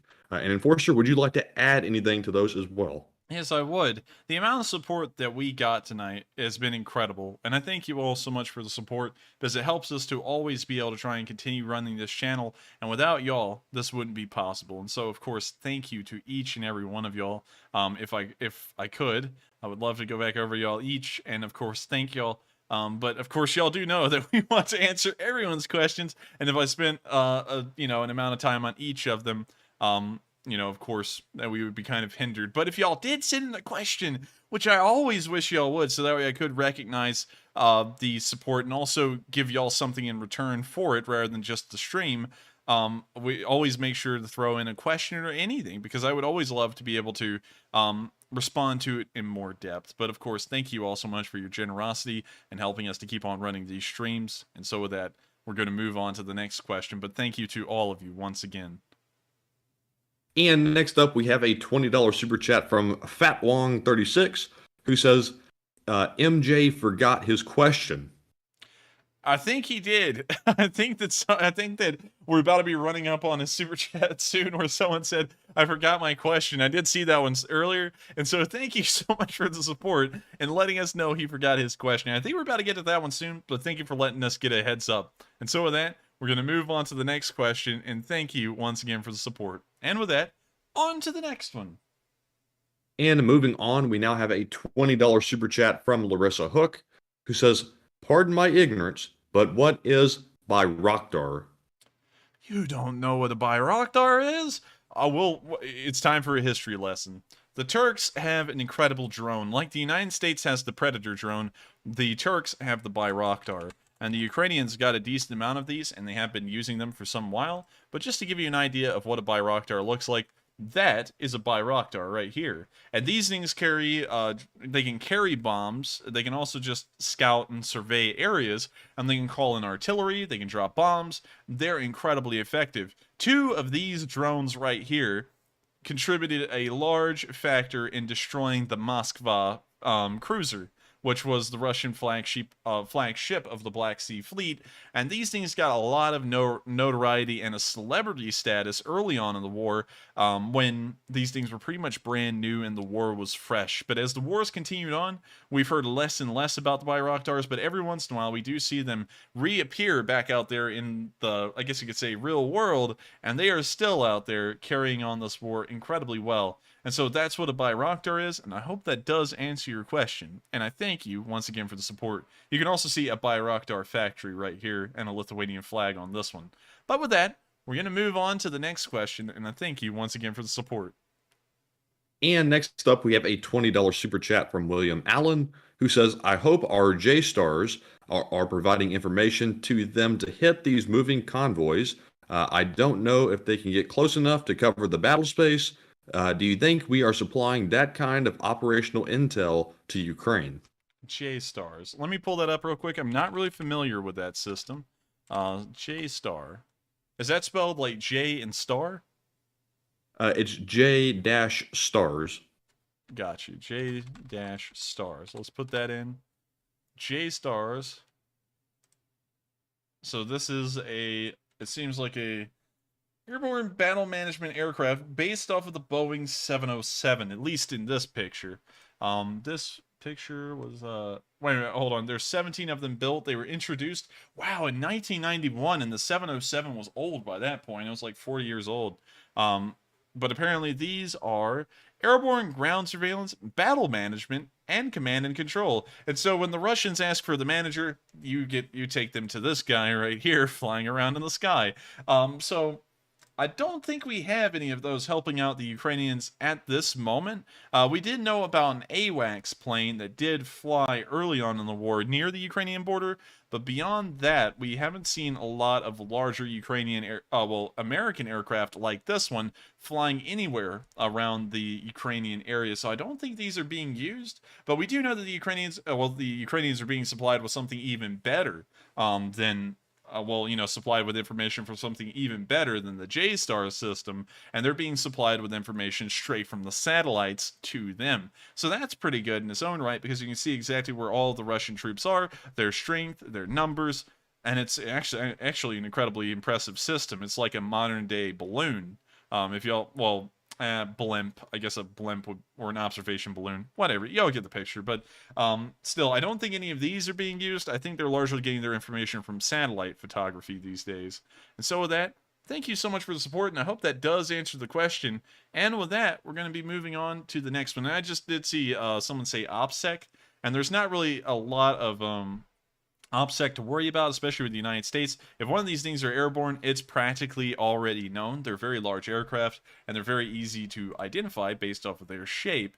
Like, for example, we were driving around Gulfport one time about a year ago, and we actually saw a CIA plane training at the Gulfport airport, and you could tell which one it was because when you pull the plane up, there's only 2 of them like that in the entire world, and it looks just like that one with certain modifications on it. And so if one of these did take off, it would most likely be known and broadcasted around the world. So it's not too much of an OPSEC issue, and it's, anyways, I hope that answers the question, and I thank you once again for the support. And with that, we're going to move on to the next one.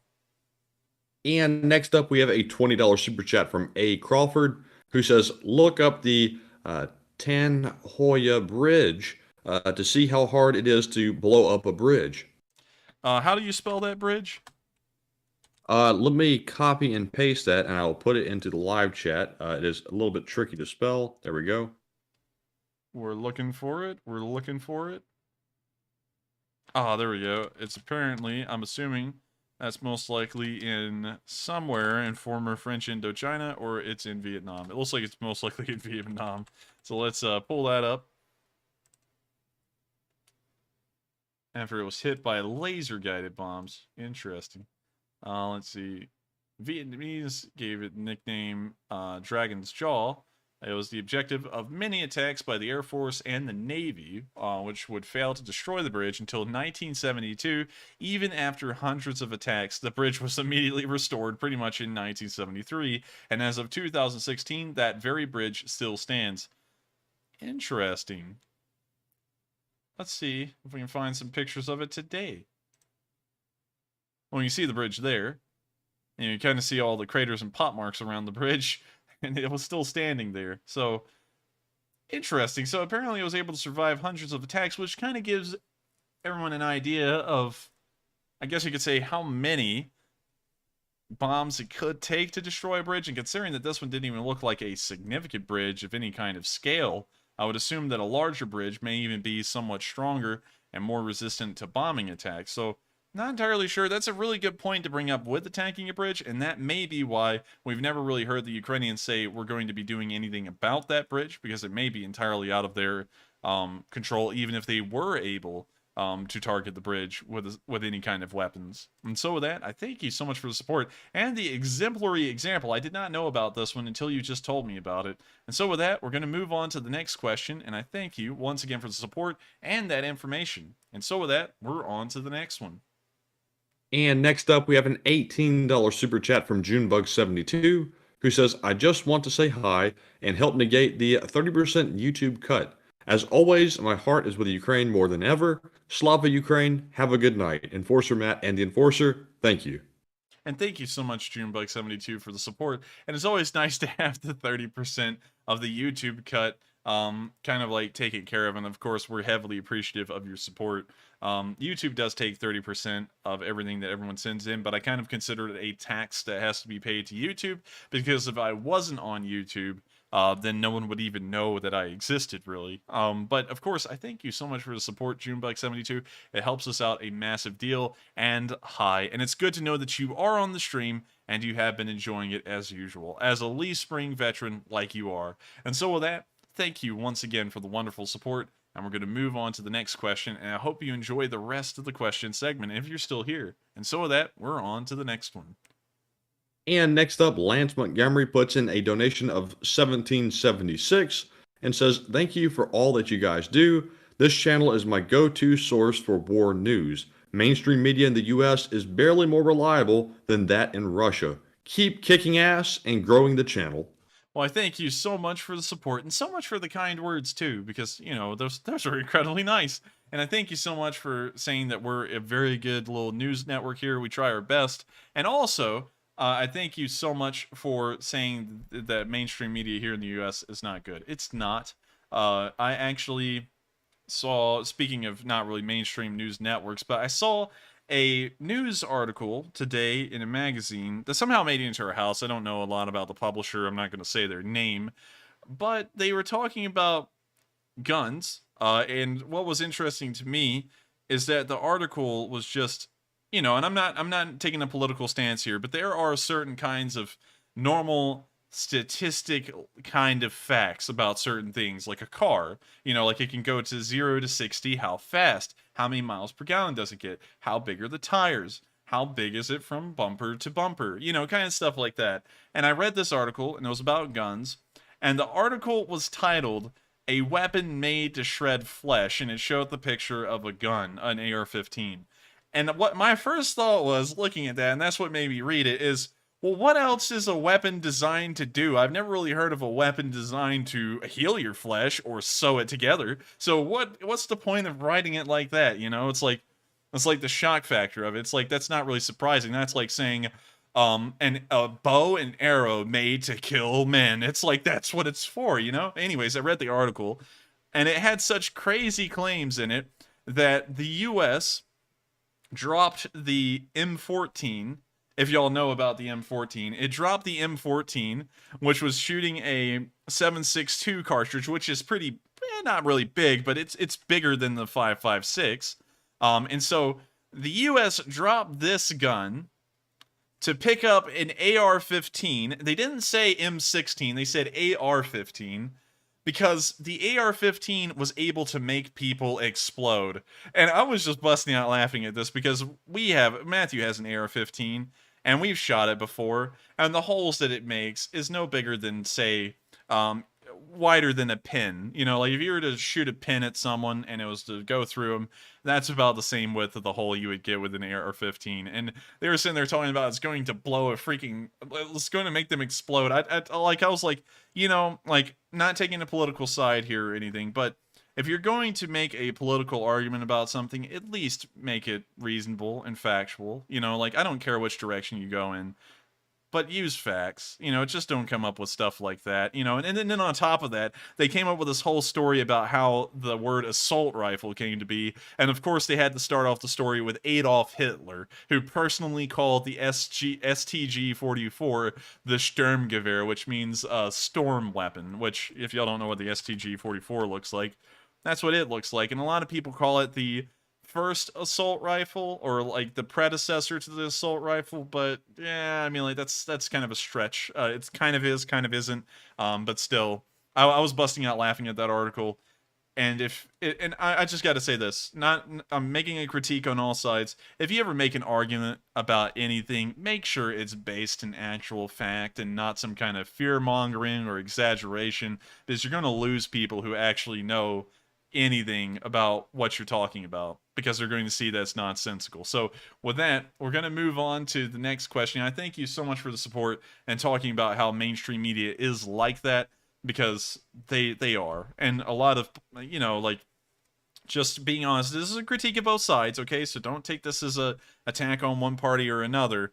Both political parties use a lot of misinformation, just straight up like lies and mistruths to try and push people to believe one way or another. So I'm glad that you do enjoy that. We make sure not to do that here on this channel, and we try and use as much of facts and information as possible that we can confirm. And so with that, we're going to move on to the next question, and thank you once again for the support. All right, and moving on, we have a $20 super chat from Anthony, who says, if Ukraine makes it to the Kakhovka Dam, could the Russians blow it up to stop the advance? If this happens, what would the damage or the aftermath look like? Did he say if the Russians blew up the Kakhovka Dam? Could the Russians blow it up to stop the advance? I think they could try. The worst that would do is it would create a massive floodplain that would stretch down into Kherson, and most likely, if there are still Russian forces down in the Kherson area, it will most likely put them in a very bad quagmire. It could maybe destroy the bridge leading into Kherson, and it could also flood a decent amount of the city, which would not be good for their defensive positions there. And so if they were to blow the Kakhovka Dam, I feel like the Russians would withdraw from Kherson as well, because that would not be good for them to be on the other side. But if they blew it up, you could largely expect the entire reservoir from Zaporizhia to Novokakhovka to just drain out into the sea, and it would become empty, much like the German reservoirs during World War II did when they were attacked by the dam busters. So in that instance, I think that's about all that would happen. And once the flooding subsided, which may take a week or two or several, the Ukrainians could probably try and cross over, but it would be kind of difficult. As long as the water, of course, isn't flooding through at an incredibly fast pace, they may be able to secure a bridgehead near the area, but then again, that's just entirely speculation, and I'm not entirely sure what the Ukrainians would do, and I don't want to go into it too much, because that could give away what the Ukrainians may actually be planning on doing in that kind of situation. And so with that, I thank you so much once again for the support, and I hope that does address the question, at least in a way. And the simple answer is that the dam would definitely lead to the reservoir flooding out into the sea, and most likely causing a massive and disastrous floodplain further south of Novokakhovka, most likely including Kherson. And so with that, we're on to the next question, and thank you once again. And next up, we have a $14 super chat from Strategos, who says, "Hi Mars for everybody."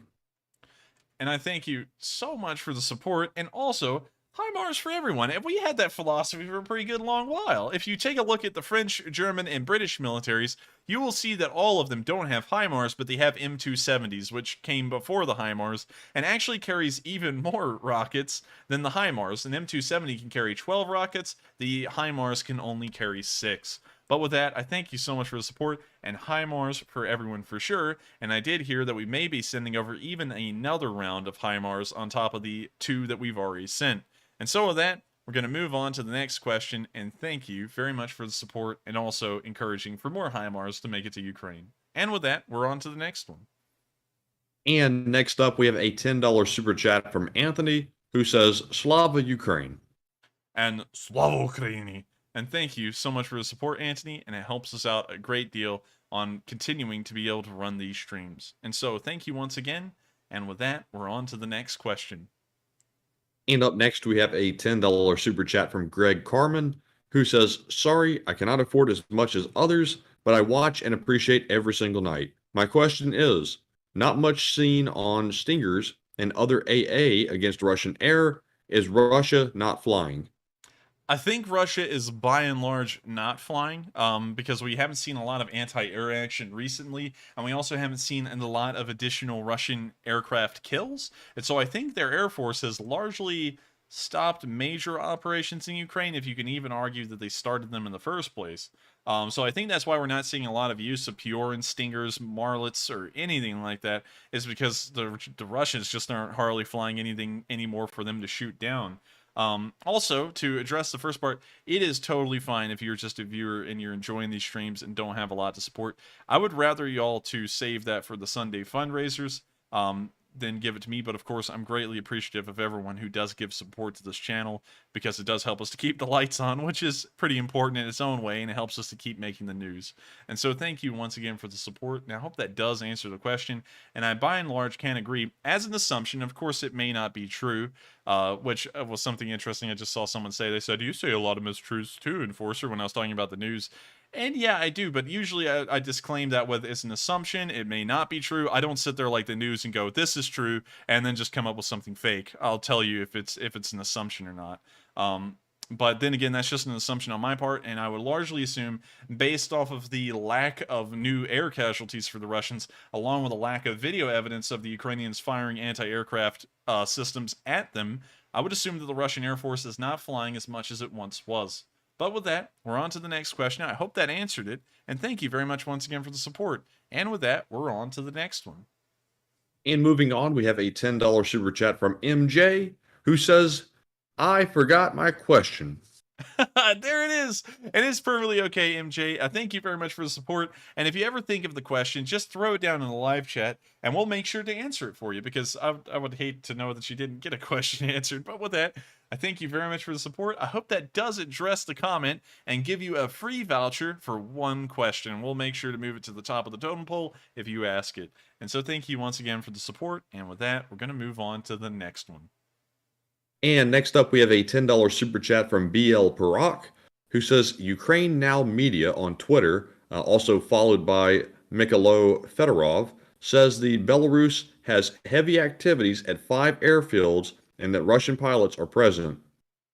We have been seeing a little bit of information to show that the Belarusians are having some increased activity, but I'm not really sure if that's suggesting anything, because while the airfields are showing increased activity, what's important is if we start to see buildups of troops along the border at camps that look like they're preparing to move into Ukraine. And if we see that, then we know a second front in the north is once again inevitable, although that seems like a waste of time because they already did that before and then failed. So if that does happen, I wouldn't be surprised, but if it also doesn't happen, that's kind of what I'm expecting right now. But of course, I'm not entirely sure. We'll just have to wait and see what the weeks have to bring, because considering there is increased activity, that may be showing that there is a chance that a new front could be opened there. I also did hear a rumor today, although there was no satellite footage or anything to back it up, that the Russians have now moved their entire military from around the country to the borders of Ukraine, and I just don't believe that, because they don't have the supply ability to actually keep all those units running, even just moving them to the front lines, well, at least to the borders of Ukraine. And so I'm going to be waiting to see if we can get some confirmed news on that. If we can, it's going to be shocking, and if there isn't any confirmed news, then it was just a farce. So with that, I thank you once again for the support. I hope that did answer the question. And with that, we're on to the next one. And next up, we have a $20 super chat from Enforcer for President, who says, in a super sticker, you are amazing. Why, thank you so much for the support, Enforcer for President. And I do agree. I hope you all vote for me when I run for the presidential election in 2040. I'm not going to say which political party I'm running for, because that would be very out of key for me. I just want all of you to know that regardless, because of course these days you can't, you can't do what you want. You have to pick a party. I just want y'all to know that I, as president, would do whatever is best for the nation, not what's best for, whatever party. It should be what is best for the people, the public in general. And so that's kind of what I would do as president. Of course, you can kind of get an idea of who I am by these streams y'all been watching for 136 days probably. So that gives y'all a pretty good idea of who I am. And, of course, if y'all like me, make sure to vote for me in 2040. And so with that, thank you once again for the support and force for president. And I thank you very much for your vote in 2040. And so with that, we're going to move on to the next question. And thank you once again for the support. And next up, we have another super chat from BL Parak, who puts in another $10 donation and says, Ukraine will have to attack mainland Russia since that is an area Russia is firing from. That's a pretty decent point. But the thing is, though, is kind of a counter argument there. If they push into Russia, the artillery will just move further back, and then it'll still be hitting the Ukrainians, although they may be in Russian territory at that point. The artillery may still be there. And so I do see where you're coming from, and I think that is a valid point. But still, the fact is that would most likely bring down more on the Ukrainians than they would want to deal with, and it would be a massive problem for us to deal with in the West. It could escalate things, and it may lead the Ukrainians onto a permanent back foot, because while the Russians would not be able to support these troops, these hundreds of thousands of soldiers, with a fair amount of supplies, equipment that is up to date, quality to some extent will eventually be superseded by quantity if you just have hundreds of thousands of soldiers and you're somehow able to keep whipping them to keep on pushing an offensive. They will eventually overrun the Ukrainians and maybe put them on the back foot permanently. And so I don't really want that to happen, because while the Ukrainians are winning now, one does always have to consider that if they get heavily outnumbered, even if the enemy is poorly equipped, they could be overrun and they could start to lose seriously. And so with that, thank you so much for the support, and I hope that does answer the question. And with that, we're going to move on to the next one. I see a lot of people saying they'll only vote for me if I campaign using the Mike Tyson voice. Oh, man. I thought I was the best there ever was. I was the best president. I'm the... What the hell would I call him? The heavyweight president of the world. I'm going to take Russia out back when I become president with a hammer. I'm going to bust their nuts in. Anyways, I thank you all so much for the support for my presidency. And I'll be making sure to start up the Lee Spring Party, kind of like the Bull Moose Party, I guess. And with that, thank you so much for the support. That Mike Tyson impression was honestly not my best. We will be trying to work on that for the rest of the night. But with that, we're on to the next question. And next up, we have a $10 super chat from Santiago Flores, who says, is Russia trying to provoke Ukraine to attack Russia to justify a general mobilization, since Putin painted himself into a corner with a special operation? Can you reread that one again? I don't think I really caught the question. So Santiago said, is Russia trying to provoke Ukraine to attack Russia to justify a general mobilization, since Putin put himself into a corner with the special operation?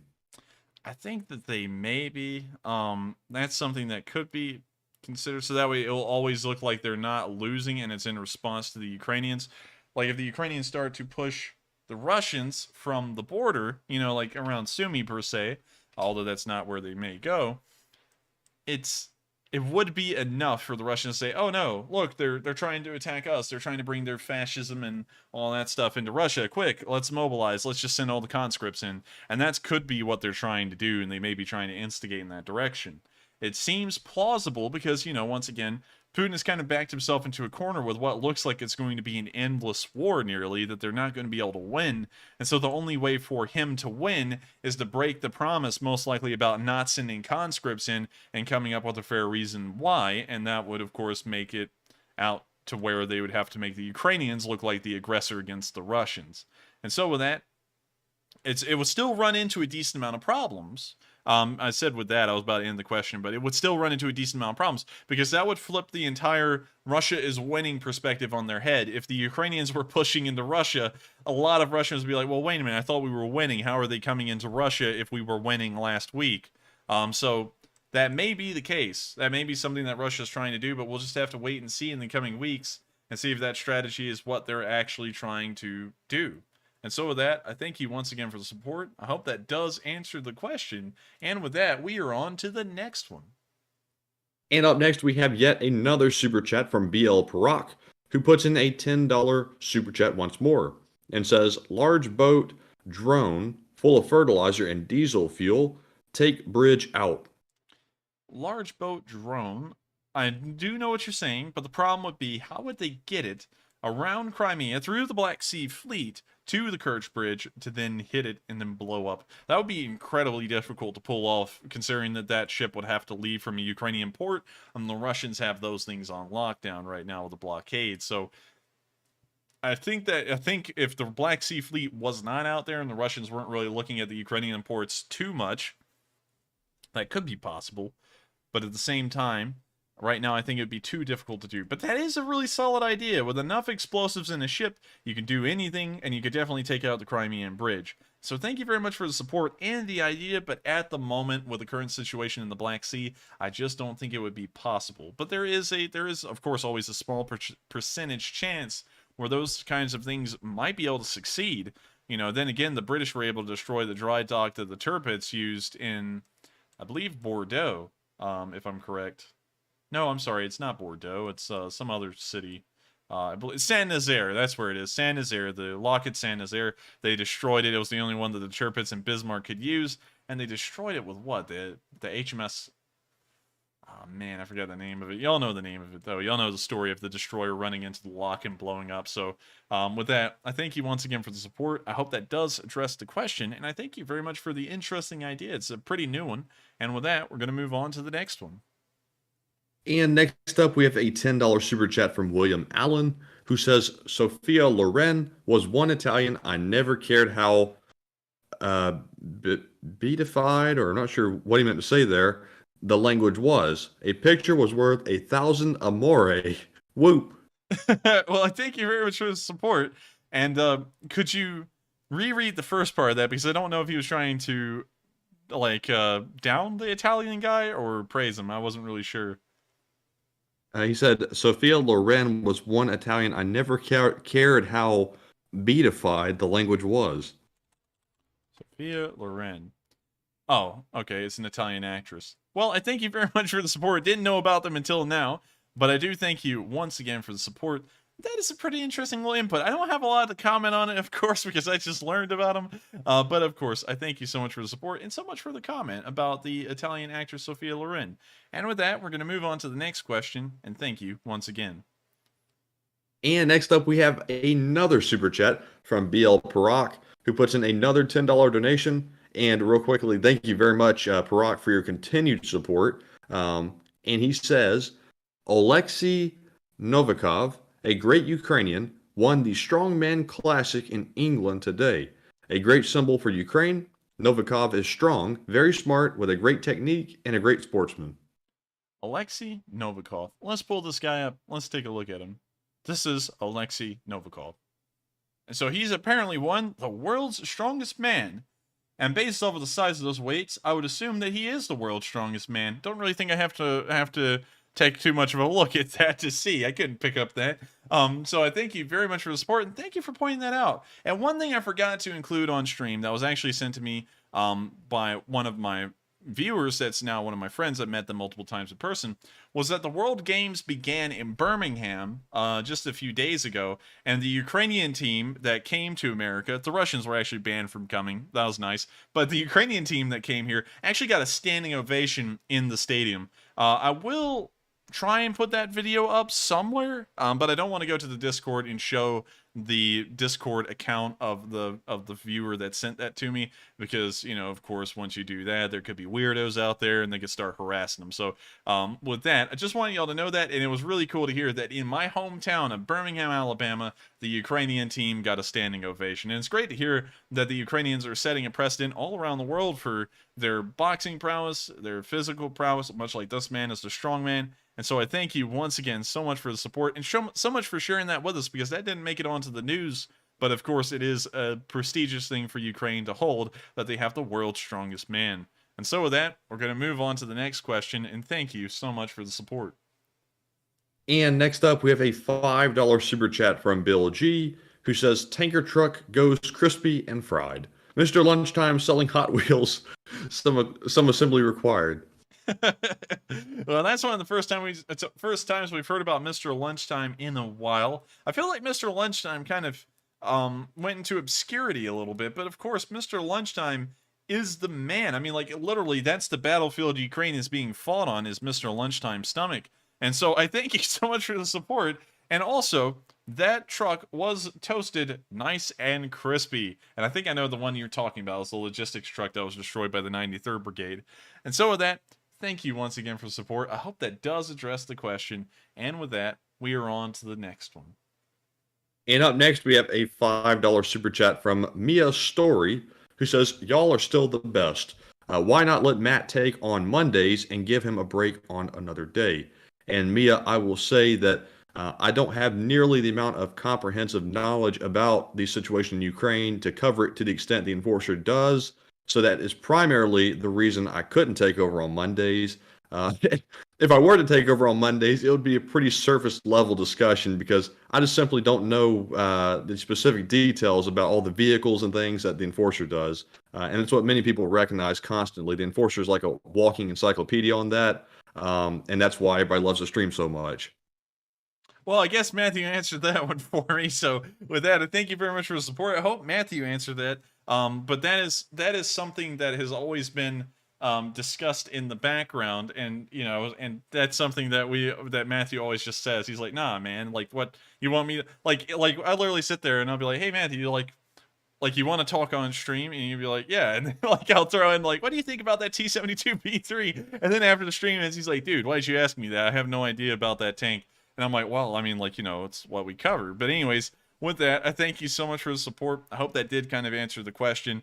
And if we go on to another kind of news, like, for example, if I mean, like, I don't know how we're going to do it covering the Ukraine war, but if, for example, we started to cover things surrounding Taiwan and just international news in general, as long as it wasn't, like, in the topic of war, which is what is kind of like my field of expertise along with economics, Matthew could probably do pretty well with that, and we might consider that in the future if we go on to another topic like that. But with that, I thank you so much for the support, and I hope that did address the question. And with that, we're on to the next one. All right. And I just saw a very interesting super chat come in from Mr. Lunchtime, and we're going to have a, let's say, a hell of a story to tell you about that one, but we will get to it momentarily. Up next, we have a $5 super chat from CA Lags, who says, Russia is using the Donbass population as cannon fodder. If they lose Ukraine, we'll have less issues reabsorbing it. That's pretty true, and they are using them as cannon fodder. We've seen a lot of DPR and LPR troops recognizing that and pretty much mutinying, but it appears that they're almost powerless against it because the Russians could just quash them because they're usually so under-equipped that even compared to the under-equipped Russians, they're almost like naked, and so the Russian military almost always just strong arms them back onto the front. So in that regard, I will agree that if the Ukrainians are able to get back to DPR and LPR, I don't think there's going to be a large amount of protest in those breakaway regions of the country, as well as people to fight back against them. And so I could entirely agree with that assessment. It'll probably be pretty easy to reintegrate them back into Ukraine. And I guess you could say that's going to be like the Ukrainian form of reconstruction down there, kind of like how we had in the U.S. And so with that, thank you so much for the support, and I hope that did address the comment. And with that, we're on to the next question, which apparently comes from the venerable Mr. Lunchtime. So actually, the next question is from BSG Wolf, who puts in a $5 donation and says, Kerch Bridge is constantly protected by Russian AWACS, would detect any incoming attack. And I thank you very much for the support, BSG Wolf, and that's what I was thinking earlier, is that it's just really hard to attack that bridge because it's so well defended. It is always a nice idea to think that it may be easy to attack, but thinking practically, the Russians know the significance of that bridge, and they have it very well defended. If that bridge went down, the entirety of the furthest western part of the southern front could collapse completely within the matter of a week or two. And so with that, thank you once again for the support, BSG Wolf, and I thank you very much for pointing that out as well, that they may have AWACS airborne to make sure that they can protect that bridge as best as possible. So with that, thank you once again, and we're going to move on to the next question. And next up, we have a $5 super chat from MJ, who says, I remembered my question. Well, thank you very much for the support, MJ. And whenever we get to that question, we're going to make sure to answer it. And I thank you so much for the support and also for getting us a question as well. I'll be happy to answer it. And with that, we are on to the next one. All right. And up next, we have a $5 super chat from Anthony Bestwick, who says there are 27 rail bridges from Mariupol to Kherson and 3 in Crimea. If Ukraine takes them out, it forces Russia to use roads and trucks they not have. That is true. They do not have a lot of trucks. They've lost about half of them, and I'm sure that they're having to try and replace the half that's been lost with civilian vehicles. And so in that instance, yes, if they knocked out those railroad bridges, the Russians are going to be having an incredibly tough time. And so it may be better to not attack the Kerch Bridge and go for the smaller bridges behind the lines, the railroad bridges, in between Mariupol and Kherson, because that could also have a massive impact on the Russians and their logistical abilities behind the front lines. That may actually have as much of an effect as attacking the Kerch Bridge primarily. And so with that, also, the other thing that's even better about that is that there will still be the chance that supplies can make it to the front lines. And so the Russians may try and shift a large amount of their logistical efforts from all over the front lines, like, for example, near the Balaklia area and the Izium area, and shift them around to the south to try and fill in that gap that the railroad's no longer covering with the trucks, which could strain this northern area, and then the Ukrainians could just take advantage of it. That could be something that they might do. But although, we're not entirely sure. But I thank you so much for the support and pointing that out, because that is a very good point. And 24 bridges is actually a somewhat small number, and I believe that HIMARS might be able to take care of them. And so with that, we're going to move on to the next question, and thank you so much for pointing that out.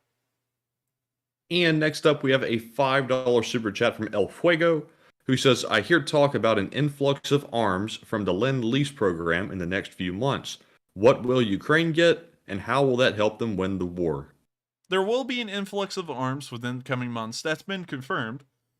But we don't really know what that's necessarily going to include. We know that it's going to include more HIMARS. It may include more M777s. We know that a large amount of ammunition, that's one thing that we know for certain, will be included. A lot more 155mm ammunition, Javelin ammunition, and I believe other ammunitions that have been provided by the U.S. before, although I can't remember all of them.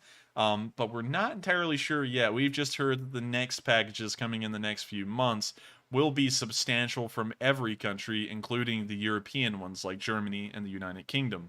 And so with that, I hope that answers the question, and I thank you so much for the support. It's unfortunately vague, but I haven't really gotten a lot of details about what it will include. And so with that, we're on to the next question, and thank you once again. And moving on, we have a $5 super chat from Kevin Scott 76, who says, after Ukraine pushes back the Russians, do you think the Ukrainians could actually take over Transnistria? Ooh, that's a really rough one, you see, because Transnistria is politically complex. It's technically Moldovan, but at the same time, Moldova doesn't control Transnistria at all, really. So I don't know if the Moldovans would consider that an invasion of their territory, and I don't know if the Ukrainians would want to pursue that, because that could get politically complicated incredibly quickly. So after this war, I don't really think they would go for it, really, just because of the political complications that could be involved. And Moldova may also be looking for membership in the European Union in the near future, and that would be a little bit of a conflict of interest if Ukraine is swatting around Transnistrians and they're like flies, and the Moldovans are having a bit of a problem with Ukraine about that. So, not entirely sure, but I'm leaning more towards the side of I don't think they would invade Transnistria. And so with that, we're going to move on to the next question, and thank you once again for the support. And up next, we have a $5 super chat from Mark Hackney, who says, reports from Denny's and the Deep State Map, source Ukraine, indicate 35 tanks in the Izium front were destroyed or captured today. And I thank you so much for the support. And of course, I don't really cross-reference my stuff a lot with other people's, because I always believe that I should do my own research in my own work to show the stuff. And that's one thing that I kind of, I don't like about a lot of other streams, is that they'll pull up pre-made maps made by someone else, and then they'll just browse through like Twitter or Reddit or something. And I feel like that's, that's kind of like low effort. I feel like, compiling my own news and trying to get our own story based off of video evidence on here is critically important, but I wouldn't doubt that because we did see on video today a decent amount of Russian equipment being destroyed in the area around Izium and also severodonetsk, and so I wouldn't rule that out, and I thank you very much for the support, and that may be an accurate number. I'm not entirely sure. But of course, I never cross-reference anyone else's work because I feel like it's lazy and I feel like it's kind of piggybacking off of their own labor. And so with that, we're going to move on to the next question, and I thank you once again for the support. And next up, we have a $4 super chat from Bello Scythe, who says, "This is $4. Do you think that the whole Ukrainian territory can return, especially Crimea, as many of Crimean want to join Russia?" Question mark. I think a lot of Ukraine could reintegrate or be recaptured pretty easily, especially the areas like Melitopol, Mariupol, and Kherson that have been taken recently. But an area like Crimea is a different oyster because first it has these marshes that separate it from the Ukrainian mainland, which will be hell on earth to push through. It's going to be a lot like the Finnish lakes in the Winter War up here, which became hell on earth for the Russians to try and deal with because it pretty much feeds you down kill zones. There's only one way to go, and it's in this bottleneck here, as an example. So that's going to be pretty tough for Ukraine to deal with. And on top of that, I'm not really sure if the population of Crimea is pro-Russian or not. That's always something that's a little complicated to me because while the DPR and LPR, I don't really feel like they're pro-Russian. They're just pro-Russian by name and, by the quasi-governments that are there. Crimea, on the other hand, I don't know. I mean, like, maybe they do consider themselves Russian, but at the same time, I feel like they don't because the Russian military helped out with the annexation, which tells you how many people were actually in support of being a Russian state, considering that they had to pull out the military to help out. So, in that instance, I feel like I would more be leaning towards the side of a lot of Crimeans may still be pro-Ukrainian, but their thoughts are, of course, quash because that would be dissent. And of course, the Russians will have none of that. And so with that, I hope that does answer the question. I think that Crimea may actually be able to become a part of Ukraine if Ukraine can tackle the initial push into Crimea where they have to go through these choke points. And so with that, thank you once again for the support. I hope that does answer the question. And with that, we're going to move on to the next one. And up next, we have a $10 super chat from Nathan Smith, who says, "I wonder if anyone in the Russian government watches the stream." I don't really know, because of course they're never going to say. But there's been a lot of people from all over that have watched this stream. I know that Armchair Historian has watched it at least once or twice. The Funker 530 team has watched it a couple of times. I don't know if they still watch it anymore, but they did watch it before. And so you have a 1.7 million subscriber channel and a 2.3 million subscriber channel watching the stream. And so with that in mind, I guess your imagination could run wild if they're watching the stream. Who else could be watching the stream? Zelensky, Putin, like who? Sergey? I mean, anyone could be watching the stream. I'm not really entirely sure. But I never really harp on that too much because I always like to focus on the content more and more so than think, who could be watching? But I thank you so much for the support. And really, to be honest, there could be Russian official watching the stream. I'm not really sure though. But with that, I thank you once again. And with that, we're on to the next one. And next up, we have a $5 super chat from Anana's Pizza, who says, "For President Enforcer, for Leaf Spring Army. Cheers." Hey, well, thank you so much for the support, and it always helps us out in our presidential election. Of course, that is well in the future, but I do thank you so much for the support, and we will be trying to secure the presidency in 2040. And so vote for me, and maybe, just maybe, I'll make a Leaf Spring party. But with that, thank you so much for the support, and with that, we're on to the next one. And next up, we have a $4 super chat from Rodnov Claw, who says, "How do you square the countless vids showing destruction of tanks en masse, but the Ukraine Defense Ministry only shows 1 or 2 tanks killed per day? Underclaim, question mark." It may be underclaiming, but that may also be them saying that July 9th's numbers are July 8th's numbers. That's always something I've been considering, because the time that they put that stuff out during the day. They're posting it on the 9th, but the information is so young in the day, even in Ukraine time, that it would have had to have been the 8th casualty report. And so what we may have looked at today with those 300 soldiers killed may have actually been from the 8th, and tomorrow they'll upload the 9th numbers. I'm not really sure how they're doing that, but it may actually be underreporting from the Ukrainians, considering that we saw more tanks destroyed on film today than they reported in the casualty list. And so that may give us a pretty good idea that they may actually be underclaiming, and the Russians may have lost even more vehicles than what the Ukrainians are claiming as well. But with that, I thank you so much for the support, and I hope that does answer the question. And with that, we are on to the next one. And next up, I want to recognize a $3 super chat from Mark Hackney, who does not leave a comment. And thank you very much for your support of the channel. And moving on, we have a $2 super chat from Zach Jeffers, who says, Discord Battalion reporting for duty. Well, I thank you so much for the support, Zach. It is wonderful to hear that the Discord, the Discord Battalion, which I kind of call the Discord Guard, is here on stream. Most of our dedicated, incredibly dedicated viewers usually wind up on the Discord, and it's of course cool to know that y'all are on stream and watching. And so thank you so much for the support once again, Zach, and it helps out the stream every little bit. Every bit counts, and I'm so appreciative that the Discord Battalion, the Discord Guard, is here on stream. And so with that, we're going to move on to the next one, and thank you once again for the support. And next up, we have a $2 super chat from V43XV1CT15, who says, any word on Russia's Alaska invasion? LOL. If that ever begins, the Russians are getting glassed. I will say that without hesitation.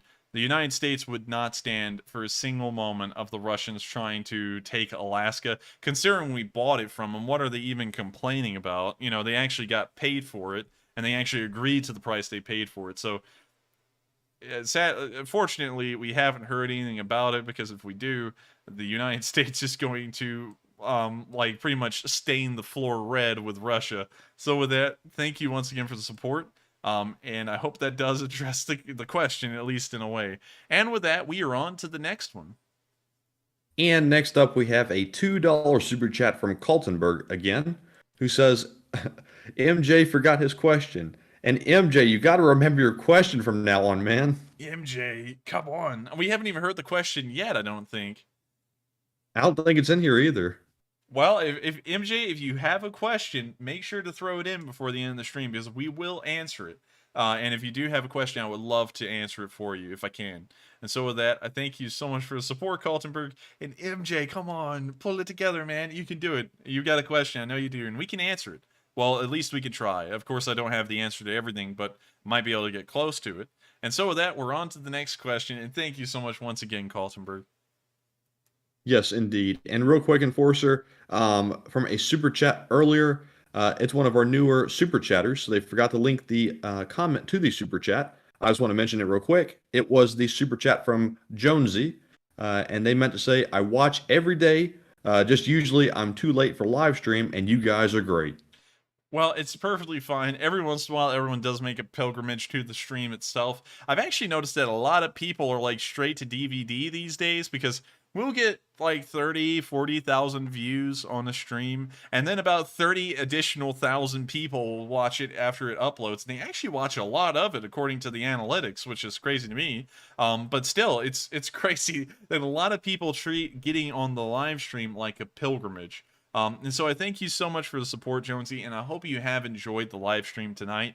And I hope that you're pretty happy that you get to be a piece of it as I address your super chat. And so thank you once again. And it does help us through the super chat to keep the lights running, so that way these streams can keep going. And so thank you once again. And with that, we are on to the next one.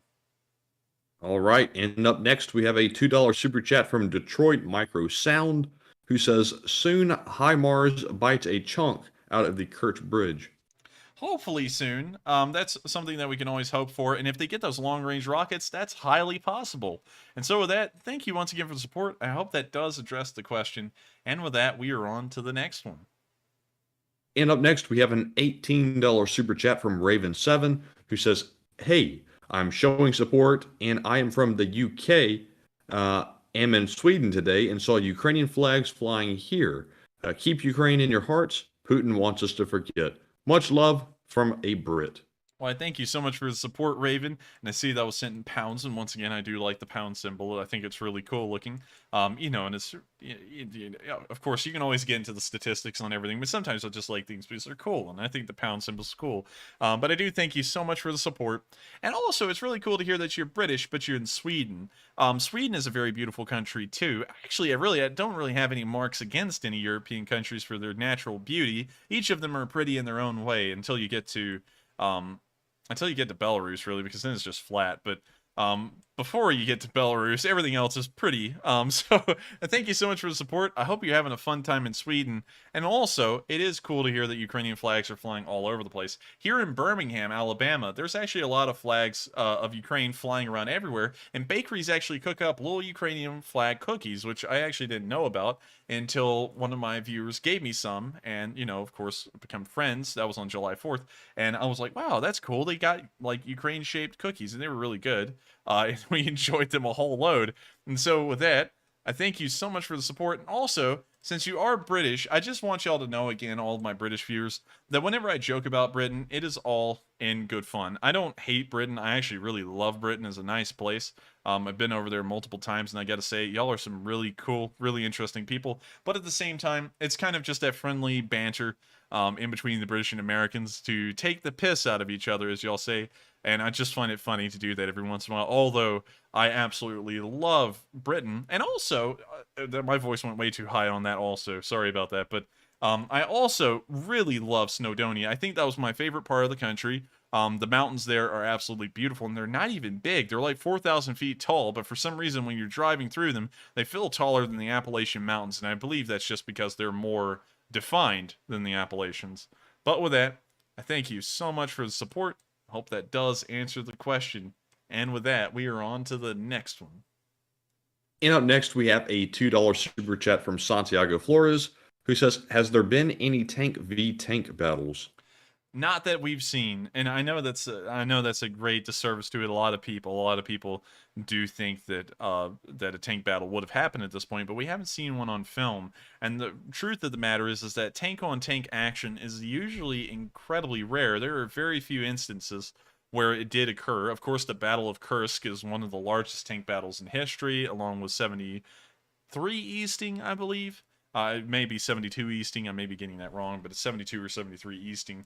And those are instances of large tank battles, and they do occur, but by and large, an entire tank's lifespan will be spent almost never encountering an enemy tank of any kind. Usually they're just used for infantry support, and they're like a storm cannon, I guess you could say, if you want to call it that. Is an infantry cannon, an infantry gun, that just supports the infantry with HE, and that's why you'll find that in most tanks, most of their ammo, most of their ammunition is high explosive and not armor-piercing armor-piercing, fin-stabilized, discarding sabot, APFSDS, I believe. You won't find a lot of that in a tank's inventory because they're usually used as infantry support and very rarely go up against each other toe-to-toe.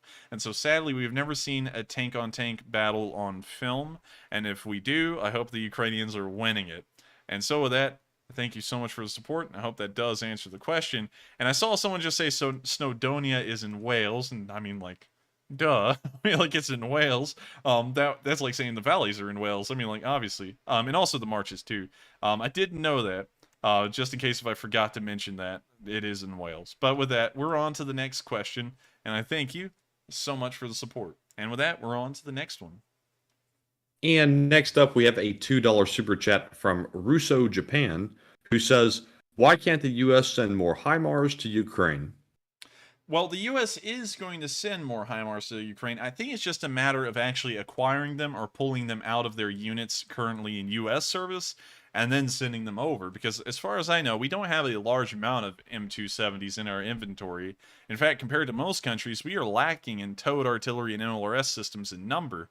And so all of these M270s, well, not M270s, these HIMARS may actually be in service with artillery units in the U.S. military, and so they may be trying to find ways to find replacements or wiggle them out of service and then over to Ukraine, and that may be why we're not seeing a massive number of them being sent over. On top of that, they're rather expensive as well. And so with that, I hope that does answer the question, and that may be the reason why. The other reason why is that it could be a lot of political rigmarole to send them over. They are expensive, of course, and a lot of I guess you could say politicians will consider that. And so with that, I hope that does answer the question in multiple ways. We don't know the specific reason why they're not being sent over in large amounts, but those could be some of the explanations as to why. And so with that, we're going to move on to the next question, and thank you once again for the support. And next up, we have a $2 super chat from CA Lags, who says, "Just don't marry Robin Givens." How do you spell that? It's Robin and then last name Givens. Givens. Robin Givens. I don't know who this is. I hate to say that. Me neither. I don't know who Robin... Oh, wait a minute. Mike Tyson. Hang on. Wait a minute. Hang on. We got to figure this out. All right, let's see here. All right, so we know that she married Mike Tyson. So apparently she wasn't a new... Okay, so Givens began dating boxer Mike Tyson in 1987. According to Gibbons, Tyson was physically abusive. That's right, I was. Before they wed on February 7th, 1988. That's because he wouldn't kiss the pigeons. You gotta kiss the pigeons, or else I'm gonna punch you in the mouth. Because you gotta respect my pigeons. They drink Fiji water. Tyson stated that he was severely traumatized by that relationship. This man has beaten people to death in the ring, and he's physically traumatized, severely traumatized by the relationship that he had with Robin Givens. Kind of a little sad, but anyways, with that, I thank you so much for the support. You just taught us some Mike Tyson stories that we actually didn't know about, and so with that, kiss the pigeon. Thank you so much for the support, and with that, we're going to move on to the next question. And next up, we have a $10 super chat from Ole Wolansky, who says, "I just want to hear Enforcer Matt say, 'Come on down to Donbass and meet some friends of mine.'" What? What? What does that mean? Why'd you say I don't know. That? I don't know. I kind of got the whoever you are, I will find you and I will kill you. I mean, I got that kind of vibe off of it. That's a pretty good impersonation, and yeah, I mean, like, I guess so. With that, thank you so much for the support. I hope Matthew pleased you there with that impersonation. And so with that, we are on to the next one. And thank you so much for the support. Also, I see that a lot of people are having fun with the Mike Tyson impersonation. And honestly, I just don't feel like I'm on it tonight. I don't feel like I'm doing good ones, but apparently y'all are pretty happy with them. So I guess that's all that counts. So with that, we're on to the next one. All right. And the final super chat of the night goes to Mr. Lunchtime, who puts in a $2 donation and says, "Whatever happened to the channel's original mods?" And Mr. Lunchtime, we know you have been around for quite some time, but apparently you weren't around for the mod revolution of day... I can't remember the exact day, but you get the point. Well, I call that the Great Schism. That's also a historical event in real life. But the story behind the Great Schism, to kind of cut it down into a nutshell, the channel had 100 subscribers, 116 of them on day 4. And at the end of day 4, at the end of that stream, I had 1,700 subscribers. And for me, at that time, I thought this channel would not get any larger. I thought I had just blown up and I had made it big. And so I was completely overwhelmed. I had way more people than I knew what to do with at that point. And so I was like, oh man, I need to have people help me out with this. And so people started stepping up, and all of these people were the original mods. And so I was like, okay, come on in, just help me run this thing, and we can all, of course, help out Ukraine by delivering the news. And so the time went by, and, you know, of course, because they were volunteers, I wanted to make sure that I knew that they knew I valued them, and so I would listen to their opinions. But the most important thing about that is that while I listened to their opinions, I never said to them that I would follow their opinions. You know, I was like, I'll listen to them, I'll consider them, but of course, I'm the one who's putting, you know, like at that time, it was almost like 80 or 90 hours a week into the thing, and so I was going to be calling the final shots. And so they didn't really get that picture, and as time started to go on, they started to get more and more demanding with their opinions and started to make them more like orders, and then they also started to give me ultimatums behind the scenes. And then finally, on one stream, which, you know, I do whatever I want now, and actually a lot of y'all enjoy things that that these people were having problems with, and one of those things was making fun of the Russians, you know, because every once in a while I would sit there and say, man, look at them, you know, they're just stupid. And so they sat there, and one of them said, hey man, Like, literally talk to me this way, and I don't talk to anyone like this. Hey, man, what you did was effed up, and you're sick for doing that. You need to go and apologize about that on stream, or else we're all going to tear your channel apart. And so I was like, I was like, I have a choice here, because these people are going to try and destroy me in the process of trying to tell me what to do and make me a puppet for what they want. And so I kind of did a half-hearted apology, and then the night after that, they decided to try and destroy the channel. They started hiding viewers that had been here forever. Like, y'all may remember Speed Break, who, unfortunately, I think he's stopped paying attention to the war news. He's not really around anymore. But they went and hid people like him who were common viewers on this channel who loved it a lot. And so that night, y'all may remember, I sat there and said, oh, hang on, we got some stuff going on in the background, and I put up the stream starting soon sign, and I had to go through and start banning them off of everything, shutting them down from everywhere, taking them off the Discord. And what was really interesting is that I had a Ukrainian mod that had joined the team at some point, and they actually had family in Mariupol, and so I was always making sure to be very sensitive about her situation, because it was a very tough and taxing one. And it turned out, just to let y'all know the story since this happened so long ago, her granddad died in their evacuation of Mariupol. Her family escaped through a car convoy and met her in Canada. And I felt really bad for her in that story, and a Sunday fundraiser was coming up.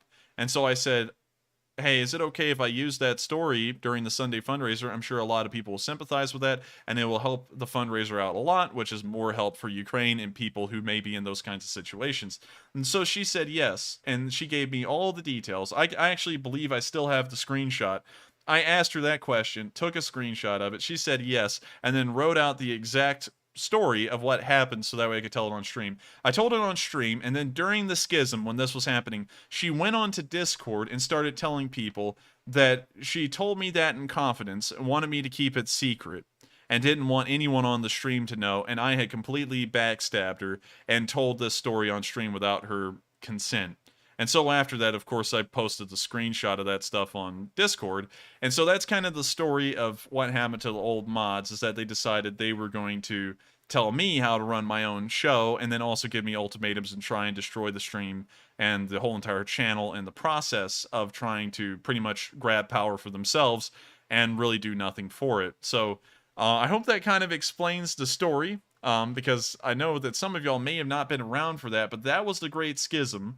And after that, we did a lot of changes, because we actually ran into a Discord attack. They took down the Discord server, and also we just changed a lot security-wise in the background because of what they did. And also I became a lot less trusting of people who volunteered their services just willingly, because I'm like, what if these people turn into them? And so, that was a kind of a learning lesson for me, is that just because people offer their assistance, they might not always be the best intentioned people. So I hope that does kind of answer the story of what happened to the original mods. Honestly, they were all pretty goofy. I mean, like, they were really dumb. And on top of that, the other thing is that I told them from the start, I guess this was one of the things that they got pissed off with me about, which didn't make any sense. I told them from the start, I have to be able to support myself to do this. It's taking 90 hours a week, and so I have to be able to make sure to keep the lights on, pay for college and everything else to be able to keep on doing this. And they understood that. And so then when they were leaving, they wanted to tell everyone that I was making money and supporting myself off of the streams, and that was wrong, and I should be doing this for free. And I don't think they ever realized, which I tried to make clear to them, if I did it for free, I wouldn't be able to do this. I would have to go get a job, and then I wouldn't have enough time to run the streams. And so it was really stupid from end to end. I lost respect for every single one of them, especially one that I had known for a very long time that wanted to get, smart with me, although I'd been completely respectful to all of them.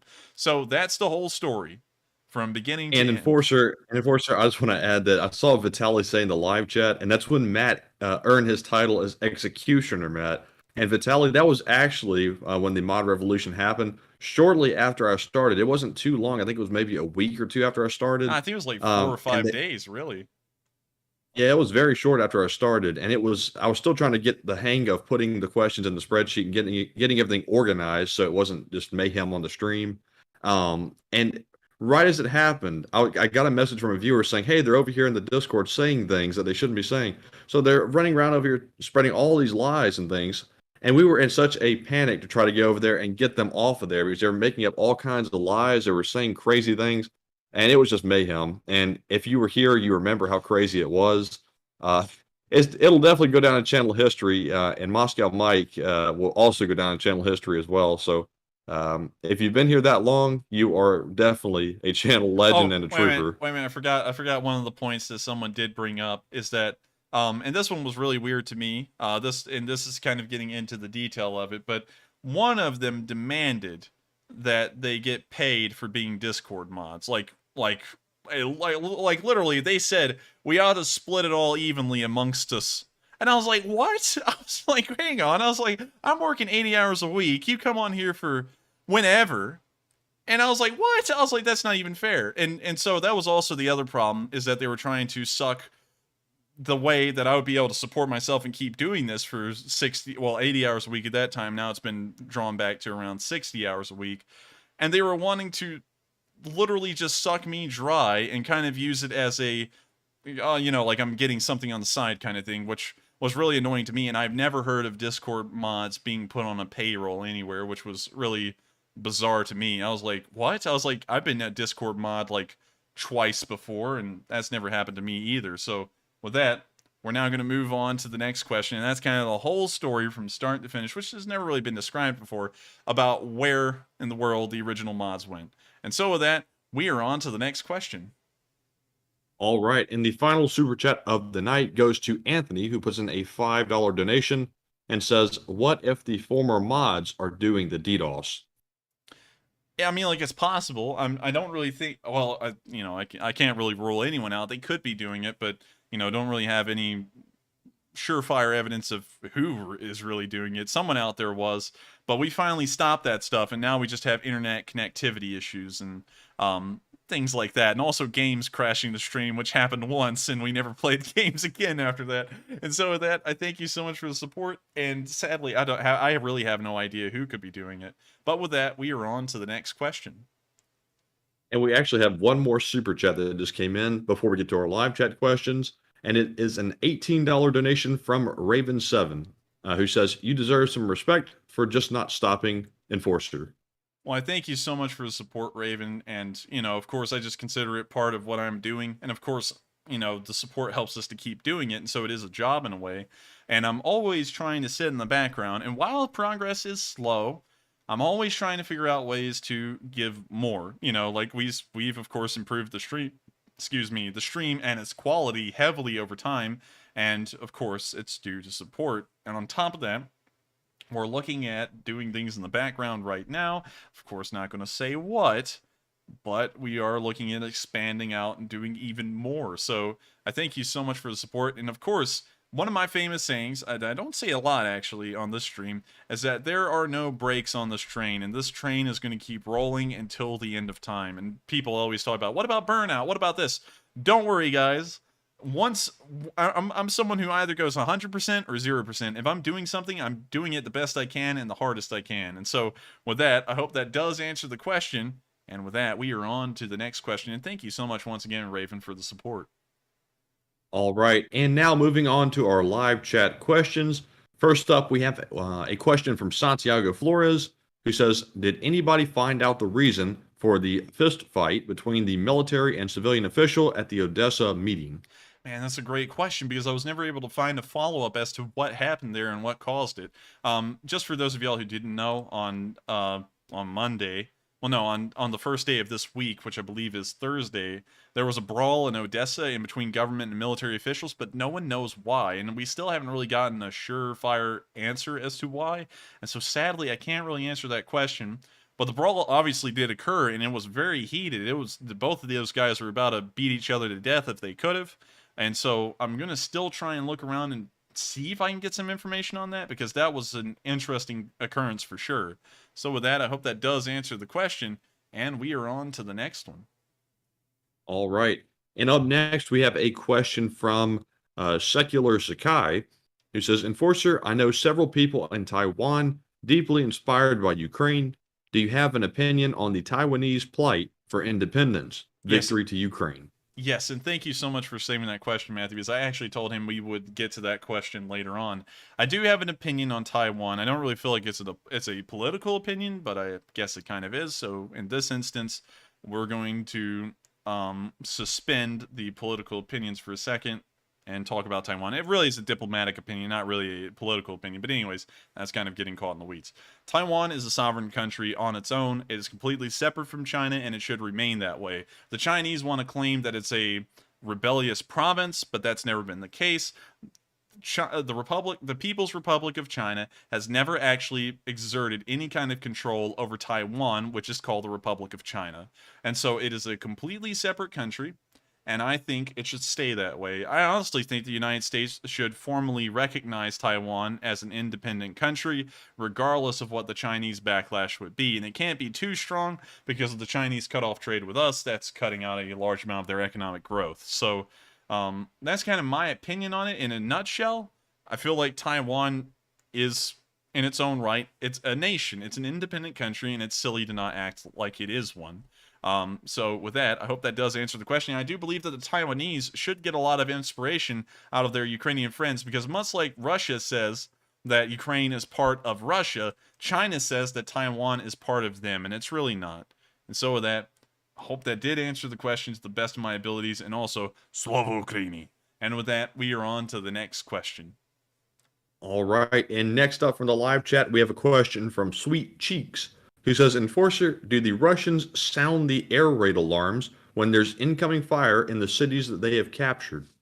I don't think they do. We haven't actually gotten any videos or sounds of that, because of course we always look at towns like Melitopol and Alchevsk, and we don't ever hear air raid sirens going off at any point. So I'm not really sure if they do. I think they may not, and they just leave everyone to guesswork what's going on.